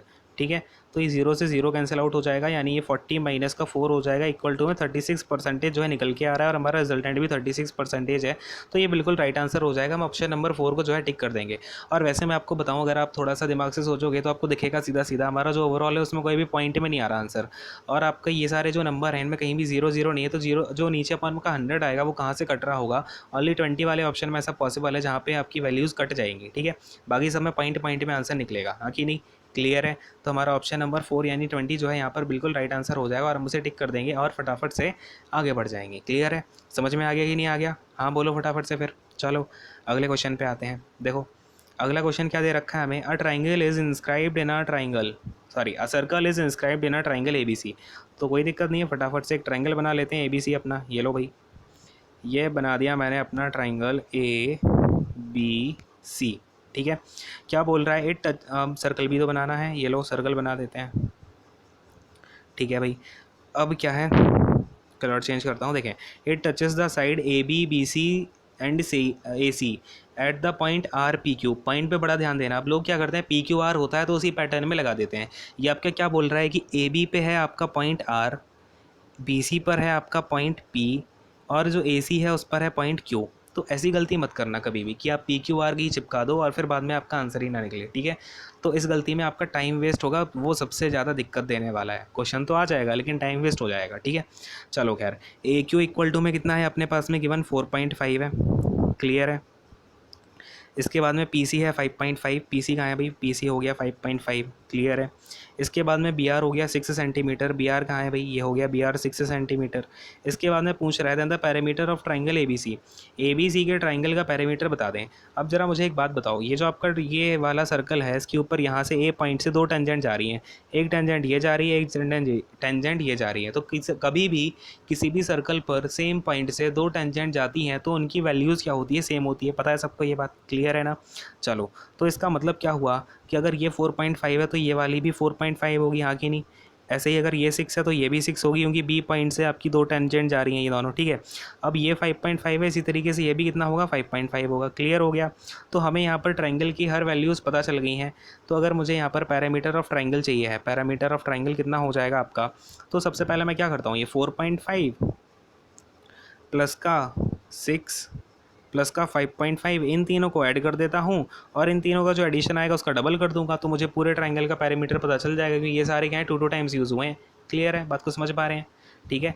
क्लियर है ना सबको, कोई डाउट तो नहीं आ रहा है। चलो, ये हो जाएगा 20 इंटू में 4.5 प्लस 5.5 इंटू प्लस का 6 कितना हो जाएगा, ये आपका 16 हो जाएगा, है ना। तो 2 इंटू 16 कितना होता है, 32, क्लियर है। तो आपका जो यहाँ पर पैरामीटर ऑफ ट्राइंगल निकल के आ रहा है वो कितना हो जाएगा भाई, 32 हो जाएगा, 32 यूनिट्स ऐसे बोल दो, ठीक है। चलो भाई, देखो ऑप्शन में कोई 32 दिख रहा है क्या, हाँ भाई 32 अपना ऑप्शन नंबर C दिख रहा है, इसको हम करेक्ट मार्क कर देंगे और आगे बढ़ जाएंगे। क्लियर है सबको, समझ में आ गया कि नहीं आ गया, बोलो हाँ, क्लियर है ना। चलो अगले क्वेश्चन पर आते हैं। अपना अगला क्वेश्चन हमसे क्या बातें करना चाहता है देख लें। ओके, अब हमारे पास सिंप्लीफिकेशन का क्वेश्चन आ गया। देखो भाई, सिंप्लीफिकेशन कैसे करनी है अब इसकी, value 2 into 3 divided by 2, wait a second, 2 into 3 divided by 2 of 3 into 2 divided by, अब ये सारी कहानी दे रखी है। अब देखो इसे मैं बताता हूँ कैसे करना है। तो ये तो आपका आ जाएगा 2 इंटू में, ठीक है। अब ये क्या होगा 3, इसके बाद में अगर मैं बोलूँ ये 2 इंटू 3 पहले होगा, है ना। तो ये कैसे बन जाएगा आपका 3 अपॉन का 2 इंटू 3 होगा, क्लियर है, बात को समझ पा रहे हो। फिर अपना ये क्या है, इंटू में 2 है, और फिर क्या आ रहा है, डिवाइडेड बाई, यानी कि यहाँ पर हम अगेन डिवाइडेड बाई का साइन लगा के आगे बढ़ते हैं। अब जरा सा रेड पेन ले लेता हूँ, देखिए ये हो जाएगा 4+4, ठीक है। 4+4 इंटू में, अब देखना ये तो हो गया 4+4 इंटू में। अब ये जो 4 है इसे मैंने 4 लिख दिया और डिवाइडेड बाई क्या है, तो 4 ऑफ 4 है, यानी कि ये दोनों साथ में नीचे आ जाएंगे, क्लियर है। फिर है अपना माइनस का 4 अपॉन में 4, और फिर यहाँ पर आपका एक है इंटू में 4, क्लियर है। तो बात को समझना, जिसमें ऑफ होता है वही चिपक के साथ में नीचे चला जाएगा, ठीक है। चलो अब देखो यहाँ पे कैसे कैसे करना है, बहुत इजी हो गया ये तो। 3 इंटू 2 3 इंटू 2 कैंसिल आउट, इसके बाद ये 4 से 4 इंटू 4 4 इंटू 4 कैंसिल आउट, और 4 से ये एक 4 चला गया, यहाँ पे एक 4 बचा, ये 1 है। तो कितना हो जाएगा 2 डिवाइडेड बाई, अंदर क्या बचेगा 4 + 1 -4, यानी -4 और 4 कैंसिल आउट हो जाएगा, और ये हो जाएगा 2/1, यानी कितना निकल के आ गया, 2 निकल के आ गया। कोई इश्यू है क्या, कोई इश्यू नहीं है भाई, ईजी सा क्वेश्चन है, ठीक है। तो ऐसे ही आपको बस थोड़ा सा ना दिमाग में आपको ये सेट करके रखना है कहाँ पे आपको बॉडी मास किस तरीके से लगाना है। ऑफ का बिल्कुल ध्यान रखना है, कहाँ पर ऑफ है, कैसे नीचे आएगा, ठीक है। क्योंकि अगर इस टाइप का क्वेश्चन आपका थोड़ा सा भी इधर से उधर हुआ तो पूरा दिमाग ख़राब हो जाएगा, और पूरे पेपर पर दिमाग ख़राब रहेगा कि इतना ईजी क्वेश्चन नहीं आया मुझे, फिर आप बार बार कैलकुलेशन को चेक करोगे, ये करोगे वो करोगे, ठीक है। तो टाइम वेस्टिंग चीज़ें होती हैं ये सारी। खैर, अब आते हैं अगले क्वेश्चन पर, फटाफट से देखते हैं अपना अगला क्या है। इसका ऑप्शन क्या है भाई, 2 आंसर यहाँ पर हो जाएगा राइट आंसर, क्लियर है। चलो अगले क्वेश्चन पर आते हैं भाई। अगला क्वेश्चन क्या दे रखा है हमें, a person sold an article at a loss of 15%। तो भाई ठीक है, ये हो गया अपना CP और ये हो गया अपना MP, क्लियर है। CP है, लेट से अपना CP मान लेते हैं अगर 100, तो उसे कितना लॉस हो गया भाई 15%, यानी उसने 85 की चीज़ बेच दी है, क्लियर है, -15%। अब क्या बात हो रही है कि अगर वो उसे बेचता 30 रुपीज़ ज़्यादा में, okay, he would have gain 9%, यानी कि अगर वो कितना गेन हो रहा है उसे, तो 9% का गेन, यानी अगर वो 109 का बेचता है ना, प्लस का 9% गेन हो रहा है, तो यहाँ पर डिफरेंस कितना दिख रहा है, 24 का दिख रहा है ना, 24 का दिख रहा है। लेकिन वो बोल रहा है उसे रुपीज़ कितने ज़्यादा मिल गए, यहाँ पर 30.60 रुपीज़ मिल गए, यानी कि 24 की वैल्यू कितनी है, 30.60 रुपीज़ में है कि नहीं है, क्लियर है, बात की गहराई तक पहुंच पाए हैं क्या? ठीक है, तो 24 की वैल्यू ₹30.60। अब क्या है, हमें to gain 10% he should have sold it for, यानी कि अगर उसे गेन लेना होता 10% का, यानी कि हमें क्या निकालना है, 110 की वैल्यू निकालनी है। बात को समझ पा रहे हैं? तो बस अपने पास में क्या है, 24 की वैल्यू दे रखी है ₹30.60। ठीक है, तो 110 की वैल्यू कितनी हो जाएगी, यानी जो हमारा एस होगा उसकी वैल्यू कितनी हो जाएगी, तो 30.60 अपॉन का 24 और इंटू में 110। क्लियर है क्या इतनी सी बात? तो देखो भाई, अब यहाँ से पॉइंट हटाते हैं, जीरो डाल देते हैं, जीरो और दो जीरो आएंगी, है ना, एक जीरो फिर यहाँ से चला जाएगा, एक जीरो यहाँ से चला जाएगा। क्लियर है? अब ये 3 से जाएगा कितने टाइम, 3 से जाएगा ये 102 टाइम और 3 से जाएगा ये 8 टाइम। क्लियर है? तो 8 ये नीचे आ गया, ऊपर कितना आ जाएगा, 102 इंटू 11, 102 इंटू 11 आ गया, यानी कि आपको कितना आना चाहिए, 11 टू जा 22 और 11 वन जा 11, तो 1122 अपॉन में 8 आ गया। क्लियर है? अब आप 8 से ज़रा 1122 को कैंसिल आउट करें, कितने टाइम जाएगा, 8 वन जा 8, फिर जाएगा अपना 8 फोर जा 32, फिर अपन ज़ीरो लगा देंगे पॉइंट, तो फिर भी काम नहीं बनेगा, 2 ज़ीरो चाहिए। ठीक है, तो पॉइंट लगा दो, तो 140 पॉइंट का 2 और 8 5 जा 40। ठीक है, तो ये 140 पॉइंट का 25 निकल के आएगा, है ना, कितना निकल के आएगा, 140 पॉइंट का 25 टाइम्स कैंसिल आउट होगा, यानी उसे कितने का बेचना चाहिए था, तो उसे 140.25 रुपीज़ का बेचना चाहिए था। इससे क्या होता, उसे गेन हो जाता 9% का, या फिर आपके 30.60 रुपीज़ का। क्लियर है? बात को समझ पा रहे हैं कि सारे लोग? ठीक है, समझ में आ गया ना सबको? चलो अब मैं हटाता हूँ जरा सा, अगले क्वेश्चन पर आते हैं। ठीक है, चलो भाई अगला क्वेश्चन देखते हैं क्या बोल रहे हैं हमसे, से आप नोट डाउन कर लेना। ये देखो 140.25 आंसर आया था ना हमारा, इसको टिक कर देंगे, आगे बढ़ जाएंगे। चलो भाई अगला क्वेश्चन है, देखेंगे इसे बड़े ध्यान से। एवरेज का क्वेश्चन है, काफ़ी अच्छा क्वेश्चन है, और ये ऐसे क्वेश्चन ना एवरेज के आ रहे हैं लगातार, देखने को ऐसे क्वेश्चन मिल रहे हैं। ठीक है, तो देखो भाई क्या बोला जा रहा है, हमें यहाँ पे ध्यान से देखेंगे। एवरेज ऑफ 12 नंबर्स हमें दे रखा है 42 है। ठीक है, तो लेट्स से अपने 12 नंबर्स हैं, ये आपका ना जो भी मैं नंबर लिख रहा हूँ 1 2 3 4, ये आपके first number, second number, third number ऐसे इंडिकेट कर रहे हैं। ठीक है, तो अगर मैं बोलता हूँ स्टार्टिंग के 12 नंबर को जो हमें दिया रखा है, 12 नंबर्स का एवरेज, है ना, 12 नंबर का एवरेज कितना है आपके पास में, तो 42 गिवन है। यानी कि अगर मैं बोलूँ इन सारे के सारे 12 नंबर का जो टोटल नंबर होगा वो कितना हो जाएगा, तो वो हो जाएगा 42 इंटू में 12। पता है ना, एवरेज में जब हम नंबर का इंटू कर देते हैं तो हमें सम मिल जाता है। तो इन सारे 12 के 12 नंबर का जो सम होगा वो कितना हो जाएगा, 42 इंटू 12, यानी कि 12 टू जा 24, आपकी 2 कैरी, 48 प्लस 2 कितना 50। तो 504 जो है आपका टोटल नंबर का सम है, 12 नंबर का सम 504 है। क्लियर है? अब क्या बोल रहा है, the average of the last 5 numbers is 50, यानी कि आपके जो लास्ट 5 नंबर हैं, ठीक है, इनका एवरेज क्या है, मेरे वर्ड्स पे बहुत ज़्यादा ध्यान देना। ठीक है, क्या क्या बोल के मैं लिखना चाह रहा हूँ। ठीक है, तो ये हो जाएगा 40 इसका एवरेज है। अगर मैं बोलना चाहूँ सम की बात कर रहा हूँ, तो सम कितना हो जाएगा 40 इंटू में 5, यानी कि जो पीछे के 5 नंबर हैं उनका सम कितना है, 200 है। क्लियर है भाई? इतनी सी बात समझ पा रहे हो? ठीक है, अब क्या बोल रहा है ये, and that of the first 4 numbers is 44, यानी जो स्टार्टिंग के 4 नंबर है ना उनका एवरेज आपके पास गिवन है 44 है। यानी कि आपके स्टार्टिंग की अगर मैं बोलूँ तो फर्स्ट 4 का एवरेज आपके पास कितना है भाई, एवरेज है अपने पास में 44, तो इनका जो सम होगा वो कितना हो जाएगा, 44 इंटू में 4, इट मीन्स 176। ऑल राइट, तो ये आपका 176 हो गया। ठीक है, तो अब मुझे यहाँ से क्या मिल जाएगा, अगर मुझे स्टार्टिंग के 4 नंबर पता है, पीछे के 5 नंबर पता है और टोटल 12 नंबर पता है, तो मुझे यहाँ पर कितने नंबर का सम नहीं पता। तो अगर स्टार्टिंग के 4 का पता है तो मुझे यहाँ पर 5th नंबर का, प्लस में 6th नंबर का और प्लस में 7th नंबर का। ठीक है, और बाद के जो लास्ट के 5 नंबर हैं उनका मुझे सम पता है। तो इन तीनों नंबर का अगर मुझे सम निकालना हो तो मैं कैसे निकालूंगा, इन 12 के 12 में से मैं माइनस कर देता हूँ लास्ट के 5 और स्टार्टिंग के 4 का सम। ठीक है, बात को समझ पा रहे हो? ठीक है, तो ये हो जाएगा आपका 376, और 376 को जब मैं माइनस करूँगा 504 से, तो कितना आ जाएगा बताओ जरा मुझे, कितना आ जाएगा भाई, फटाफट से बोलो। ये हो जाएगा आपका, जब 504 से कितना 376 आएगा इनका एडिशन, है ना, माइनस कर दो इसे, तो आ जाएगा ये आपका 8, ये फिर हो जाएगा 2 और ये हो जाएगा 1, यानी 128 आएगा। ठीक है, तो इनका सम कितना हो जाएगा भाई, 128 आ जाएगा। बात समझ पा रहे हो क्या? बीच में आपके देखो 4 नंबर तो ये हो गए, फिर 5वां 6वां 7वां, इसके बाद में बाकी के जो नंबर्स हैं 8 9 10 11 12, बाकी के 5 नंबर का सम हमें गिवन था। ठीक है, तो अपने पास ये निकल के आ गया 128 है। अब इतनी सी बात यहाँ पर ख़त्म होती है। अब अगली कहानी क्या है भाई, देखो अगली कहानी है अपने पास में, if the 6th number is 6 less than the 5th number, यानी कि हमारे पास क्या पता है यहाँ पर, देखना ज़रा सा, wait a second, sixth number equal to क्या है अपने पास, सिक्स्थ नंबर इक्वल टू में है six less than the fifth number, यानी कि फिफ्थ नंबर माइनस का सिक्स। क्लियर है, तो सिक्स नंबर अपने पास में ये है। इसके बाद में क्या बात हो रही है, and five less than the seventh number, और जो सिक्स्थ नंबर है ना वो फाइव लेस देन है सेवन्थ नंबर से, यानी कि अगर मैं बोलूँ सिक्स्थ की जगह मैं क्या लिख देता हूँ, फिफ्थ नंबर माइनस का सिक्स इक्वल टू में क्या हो जाएगा, ये five less than the seventh number, यानी कि सेवन्थ नंबर से पाँच लेस देन है। तो अगर मैं सेवन्थ नंबर को फिफ्थ नंबर के टर्म में लिखना चाहूँ तो सेवन्थ नंबर इक्वल टू क्या हो जाएगा, ये हो जाएगा आपका फिफ्थ नंबर और माइनस वन। ठीक है, तो ये हो गया आपका सेवन्थ नंबर। अब मुझे यहाँ पर सिक्स्थ नंबर की वैल्यू फिफ्थ नंबर के टर्म में पता है, सेवन्थ नंबर की वैल्यू फिफ्थ नंबर के टर्म में पता है। मैं ले जाके अगर इसको मैं इक्वेशन नंबर ए बोल देता हूँ, इन सब की वैल्यूज़ इक्वेशन नंबर ए में डाल रहा हूँ। ठीक है, तो अब मैं क्या करूँ, ये ऊपर वाली चीज़ें हटा देता हूँ जो आपका रेड पेन से लिखा है। अगर लिखना है तो अभी लिख लो, ठीक है, पॉज करके लिख लेना। चलो, इसको अगर मैं हटाता हूँ तो देखिए ज़रा, देखो भाई हटाते हैं इसको ज़रा सा, बड़े ही ध्यान से समझना आप। ठीक है, ये देखो,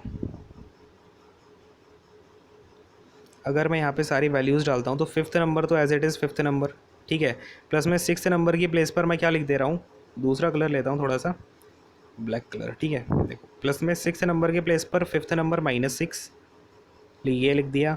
इसके बाद में मैं क्या लिख रहा हूँ, जो आपका सेवन्थ नंबर है उसके प्लेस पर मैंने लिख दिया फिफ्थ माइनस वन। तो देखो सारे जो अलग अलग कलर से लिखे हुए हैं ये आपकी अलग अलग वैल्यूज़ हैं, ये फिफ्थ नंबर की है, सिक्स्थ नंबर की है, सेवन्थ नंबर की है। इनके इक्वल क्या है, 128 है। क्लियर है, तो अगर मैं लिखना चाहूँ टोटल ओवरऑल मिला करके तो फिफ्थ नंबर का three times of fifth number, ठीक है, और आपका ये माइनस का सेवन हो जाएगा, minus six minus one minus का सेवन इक्वल टू में 128 हो जाएगा। क्लियर है, समझ में आ गया कि नहीं आ गया, ठीक है ना। चलो, अब यहाँ से आपका क्या आ जाएगा, फिफ्थ नंबर इक्वल टू हो जाएगा three times of fifth number equal to 125 plus seven कितना होता है, 135 होता है। क्लियर है ना, तो यहाँ से अगर मैं बोलूँ फिफ्थ नंबर कितना हो जाएगा, थ्री से कितने टाइम कैंसिल होगा, थ्री फोर जा और थ्री फाइव जा, है ना, तो 45 टाइम्स, यानी कि अपना जो फिफ्थ नंबर है, फिफ्थ नंबर कितना निकल करके आ गया है, 45 निकल करके आ गया है। अब हमें क्वेश्चन में देखते हैं क्या पूछा गया था, average of fifth number and seventh number, तो मुझे सेवन्थ नंबर और चाहिए है।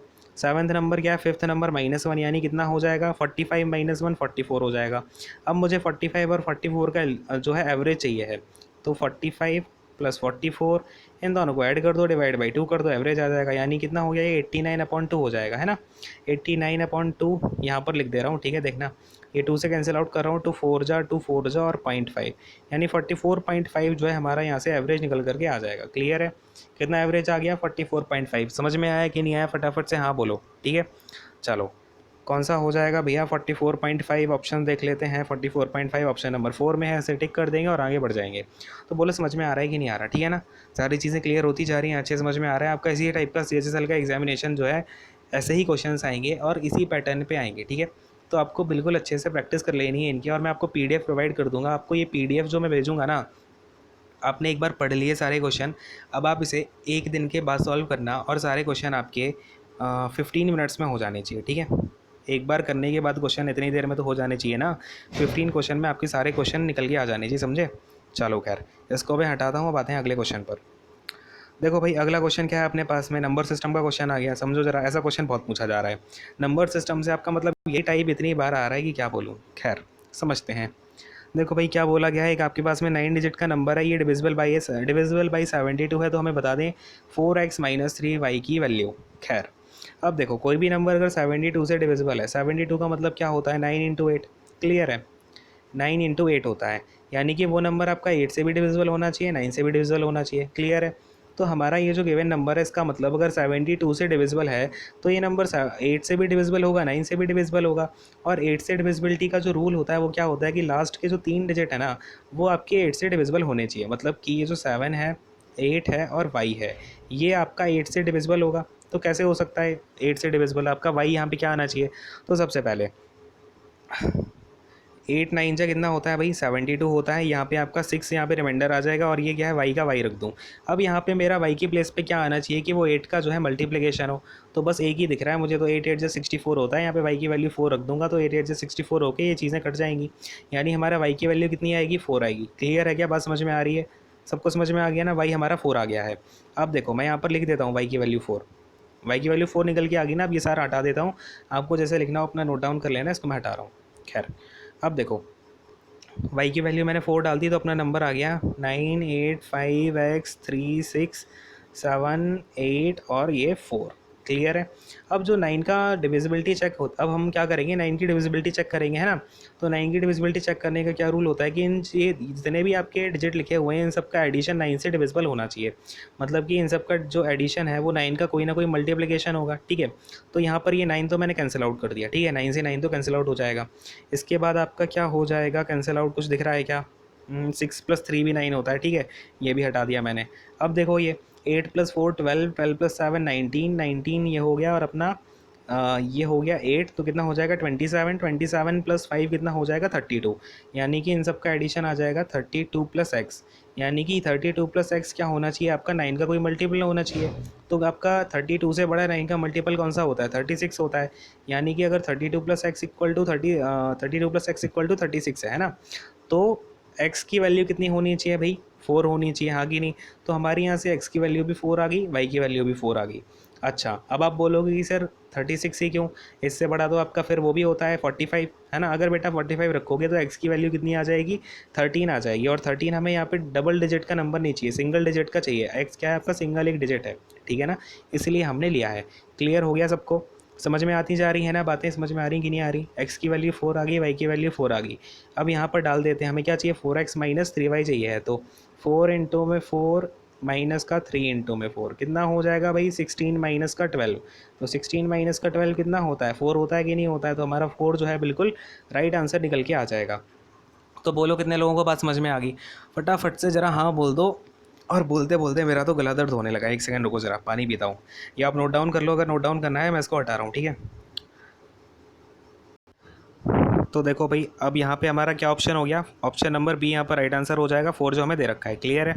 चलो अगला क्वेश्चन क्या है अपने पास में, असम अमाउंट्स टू, अच्छा क्वेश्चन लग रहा है ये मुझे सीआई का। देखो खैर, a sum amounts to ₹8024 in 3 years, यानी कि एक कोई समय प्रिंसिपल पी है, ये 3 साल में कितना बन जाता है 8028 रुपीज़ जो है बन के आ जाता है। फिर क्या है एंड टू ₹12,042 इन 6 ईयर्स, यानी कि 6 ईयर्स में, ये तो हो गया 3 ईयर्स में, और फिर आपका ये 6 ईयर्स में कितना बन जाता है 12042 रुपीज़ बन जाता है, ठीक है। At certain rate % per annum, तो लेट से आर परसेंटेज में बन जाता है। अब क्या बोल रहा है बंदा, इंटरेस्ट इज कंपाउंडेड ईयरली, ठीक है भाई, सीआई से हमसे पूछ रहा है तो हमसे प्रिंसिपल पी की वैल्यू पूछी जा रही है। क्लियर है। तो अब देखो इसे कैसे निकालेंगे, इसको जरा हटाता हूँ। अपना जो अमाउंट होता है, अपना जो अमाउंट होता है क्या होता है इक्वल टू में प्रिंसिपल इंटू में 1 प्लस का r/100 की होल पावर क्या होती है, जितना भी टाइम रहा हो, ठीक है, n होता है। तो हम देखो इसका यूज़ कैसे करेंगे, बड़े ही आराम से, देखो इसका बहुत ही ईजिली हो जाता है। बस आपको थोड़ा सा ये पता होना चाहिए कहाँ पे किसकी वैल्यू कैसे रखनी है। देखो अमाउंट इक्वल टू, यानी अगर मैं बोलूँ स्टार्टिंग के 3 साल का अमाउंट कितना है 8028 रुपीज़ है, हाँ कि नहीं। इक्वल टू में क्या हो जाएगा आपका p और 1 प्लस का r/100 कितने टाइम पीरियड के लिए 3 ईयर्स के लिए, ठीक है। तो ये हो जाएगी अब पहली इक्वेशन। क्लियर है। अब अगर मैं आपसे बात करूं कि 6 साल के बाद में जो अमाउंट है 6 ईयर्स के बाद में, वो हो गया आपका 12042 रुपीज़, ये इक्वल टू में किसके हो जाएगा प्रिंसिपल इंटू में 1 प्लस का r/100, और आपके ईयर कितने हैं ये 6 ईयर्स में हुआ है ना, तो 6 हो जाएगा पावर, ये हो जाएगा सेकंड।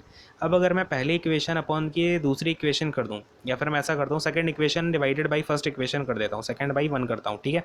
तो देखो कितना आएगा, अगर मैं second equation divided by first equation करता हूँ तो देखें ध्यान से, ये हो जाएगा 12042 अपॉन का 8028। क्लियर है। इक्वल टू में क्या हो जाएगा P1 प्लस r/100 इसकी होल पावर 6, और अपॉन में P1 प्लस r/100 की होल पावर 3। क्लियर है। अब अगर मैं यहाँ से देखूँ P से P कैंसिल आउट हो जाएगा, और ये जो पावर है अगर मैं इसे ऊपर भेज दूँ, आपका ये जो सेम है ना, बेस तो सेम ही है पावर, तो ये ऊपर जाएगी तो क्या हो जाएगा ये 6 - 3 होगा, यानी ये पावर जो ऊपर रह जाएगी ये 3 रह जाएगी, यहाँ से कैंसिल आउट हो जाएगा पूरा। समझ में आया कि नहीं आया, ज़रा सा मैं रब करके बता देता हूँ थोड़ा सा। देखो यहाँ पर ये आपका कितना आ जाएगा 3 आ जाएगा, ठीक है, ये आ गया अपना 3। यानी कि अब मुझे 1 प्लस r/100 की होल पावर 3 इक्वल टू में क्या दे रखा है 12042 अपॉन में 8028। क्लियर है। अब लेकिन मुझे पता है फर्स्ट वाली इक्वेशन को देखते हुए कि 1 प्लस r/100 का जो होल क्यूब है ये इक्वल टू में किसके हो जाएगा 8028 अपॉन का p। अगर मैं इस p को यहाँ से हटा के इसके नीचे डाल देता हूँ, ठीक है, तो अब मैं इससे यहाँ पर वैल्यू डाल रहा हूँ, ठीक है। अब ध्यान से देखना कैसे डालने वाला हूँ। अब ज़रा मैं यहाँ से कुछ चीज़ों को हटा रहा हूँ, ठीक है ना। तो आप ये थोड़ा सा लिख लेना कि जो वैल्यू है 8028 अपॉन पी निकल के आई है 1+r/100 की, ठीक है। इसे ज़रा हटा देता हूँ, देखो भाई ध्यान से।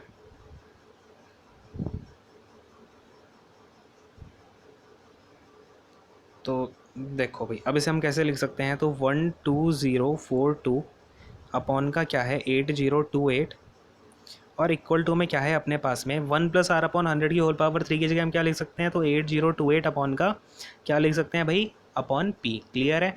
अब मैं इसको करने का ना आपको एक तरीका भी बताऊंगा, क्या तरीका हो सकता है। आपका जो शॉर्ट ट्रिक होगी वो भी सिखा दूंगा। अभी देखो फिलहाल यहाँ पे हम पी कैसे निकाल सकते हैं, तो देखो यहाँ से आपका पी इक्वल टू हो जाता है 12042 और अपॉन का कितना, तो वेट अ सेकेंड, उल्टा हो गया है ना। ये आपका ऊपर क्या आएगा 8028 आएगा। वेट अ सेकेंड, देखो ये हो जाएगा आपका 8028 और इंटू में 8028 और ये अपॉन में क्या आ गया भाई 12042। क्लियर है। तो अब आप ये ना इस रिज़ल्ट को थोड़ा ध्यान भी रख सकते हो कि कभी भी अगर आपका टाइम का जो डिफरेंस है ना वो ऐसा है कि 3 साल के बाद फिर से 3 साल के बाद फिर से 3 साल के बाद, मतलब गैप जो है सेम आ जाए आपका 2 बार का, तो उसमें आप क्या कर सकते हो, जो आपका पहले बार का अमाउंट होगा उसका स्क्वायर कर दो और उसके नीचे जो दूसरे साल का दूसरी बार का अमाउंट है 6 ईयर का, उससे डिवाइड कर दो, तो आपको क्या मिल जाएगा, वो प्रिंसिपल निकल के आ जाएगा। ठीक है, ये रिजल्ट आप सीधा सीधा याद करके रख सकते हो, ये आपका पूरा वैलिड है। ठीक है, चलो भाई अब जरा मैं इन सारी चीज़ों को हटाता हूँ, थोड़ी कैलकुलेशन करके दिखा देता हूँ आपको, नहीं तो बोलोगे सर कैलकुलेशन तो छोड़ दिया आपने। लेकिन कैलकुलेशन ना बेटा समझा करो, आप खुद से करोगे तब, जब तक खुद से करोगे नहीं ना तो कुछ मतलब ही नहीं है ना सारी चीज़ें करने का।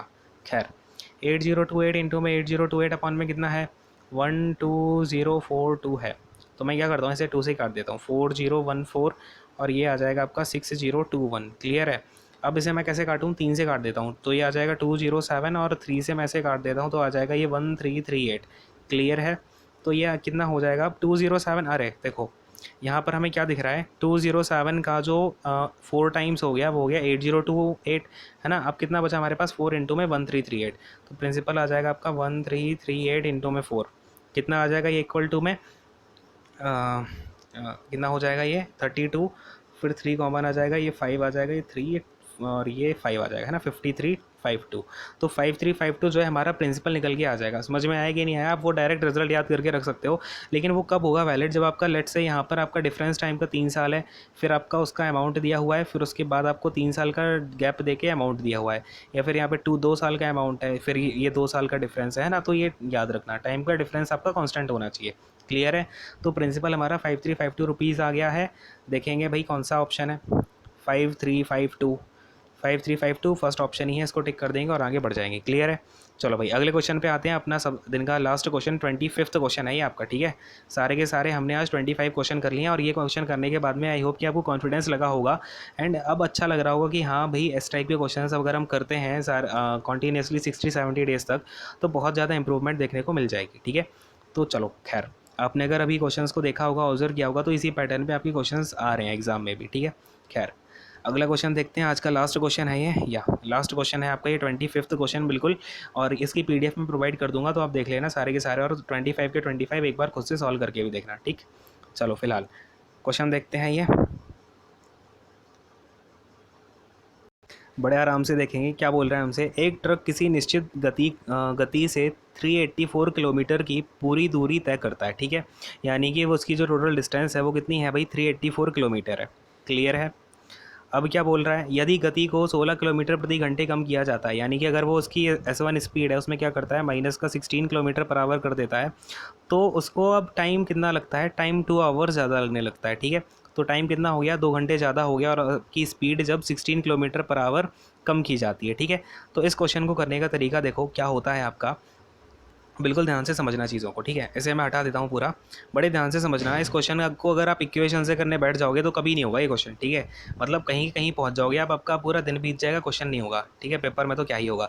तो इसको करने का जो तरीका होता है ऑप्शंस की हेल्प लो और इसको आप करने का तरीका देखो। फिलहाल ये जो 384 किलोमीटर की डिस्टेंस है, ठीक है, इसका मतलब क्या होता है, डिस्टेंस क्या होती है आपका स्पीड इंटू टाइम होती है। ठीक है ना, तो हमें क्या करना है 384 के ऐसे फैक्टर देखने हैं 2 टाइप के, जिनमें जिनमें क्या होगा, सॉरी वेट अ सेकेंड, तो देखो, हमें इसमें क्या करना है, 384 के ऐसे फैक्टर देखने हैं जिनमें क्या हो रहा हो कि जब हम 16 माइनस करें तो यहाँ पर आपका 2 का फैक्टर इंक्रीज़ होके आ जाए। कैसे?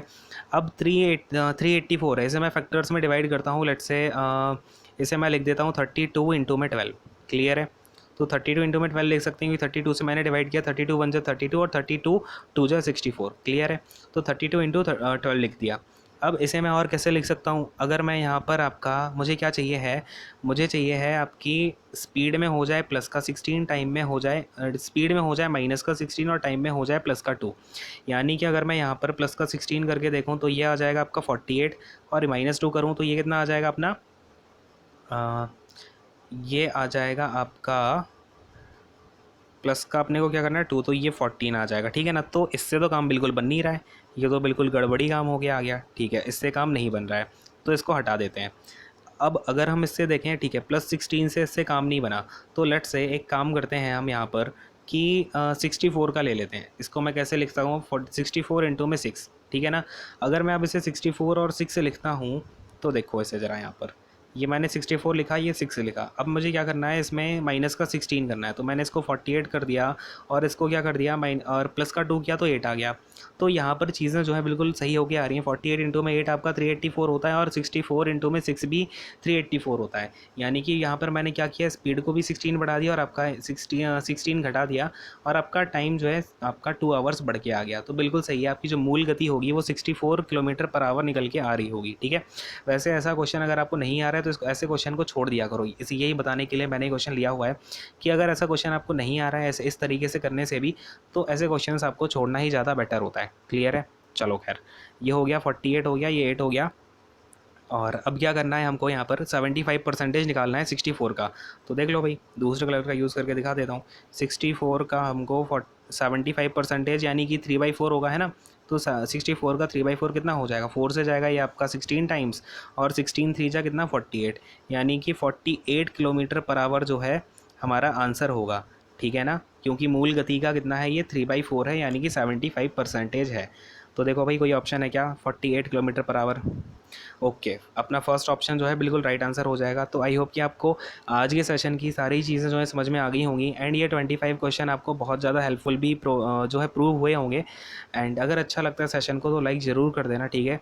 इससे रियली में काफ़ी मोटिवेशन मिलता है, और बार बार कहने में भी मतलब क्या, बार बार लाइक शेयर करो, लाइक शेयर करो। ठीक है ना? तो कर दिया करो। और ये शेयर ज़रूर कर देना फ्रेंड्स के साथ में, ये सारी चीज़ें। ठीक है? और अगर अभी तक चैनल को सब्सक्राइब नहीं है, सब्सक्राइब करके वो बेल आइकन को दबा देना, सो दैट आपको नोटिफिकेशंस मिलती जाए। इसके अलावा बहुत सारे कोर्सेज चल रहे हैं, उन्हें जाके चेकआउट कर लेना। And thank you so much, God bless you all, take care, bye bye. यही मैं सेशन को रैप अप करूँगा। चलो भाई, बहुत लंबी क्लास हो गई है आज की। खैर, बाय बाय।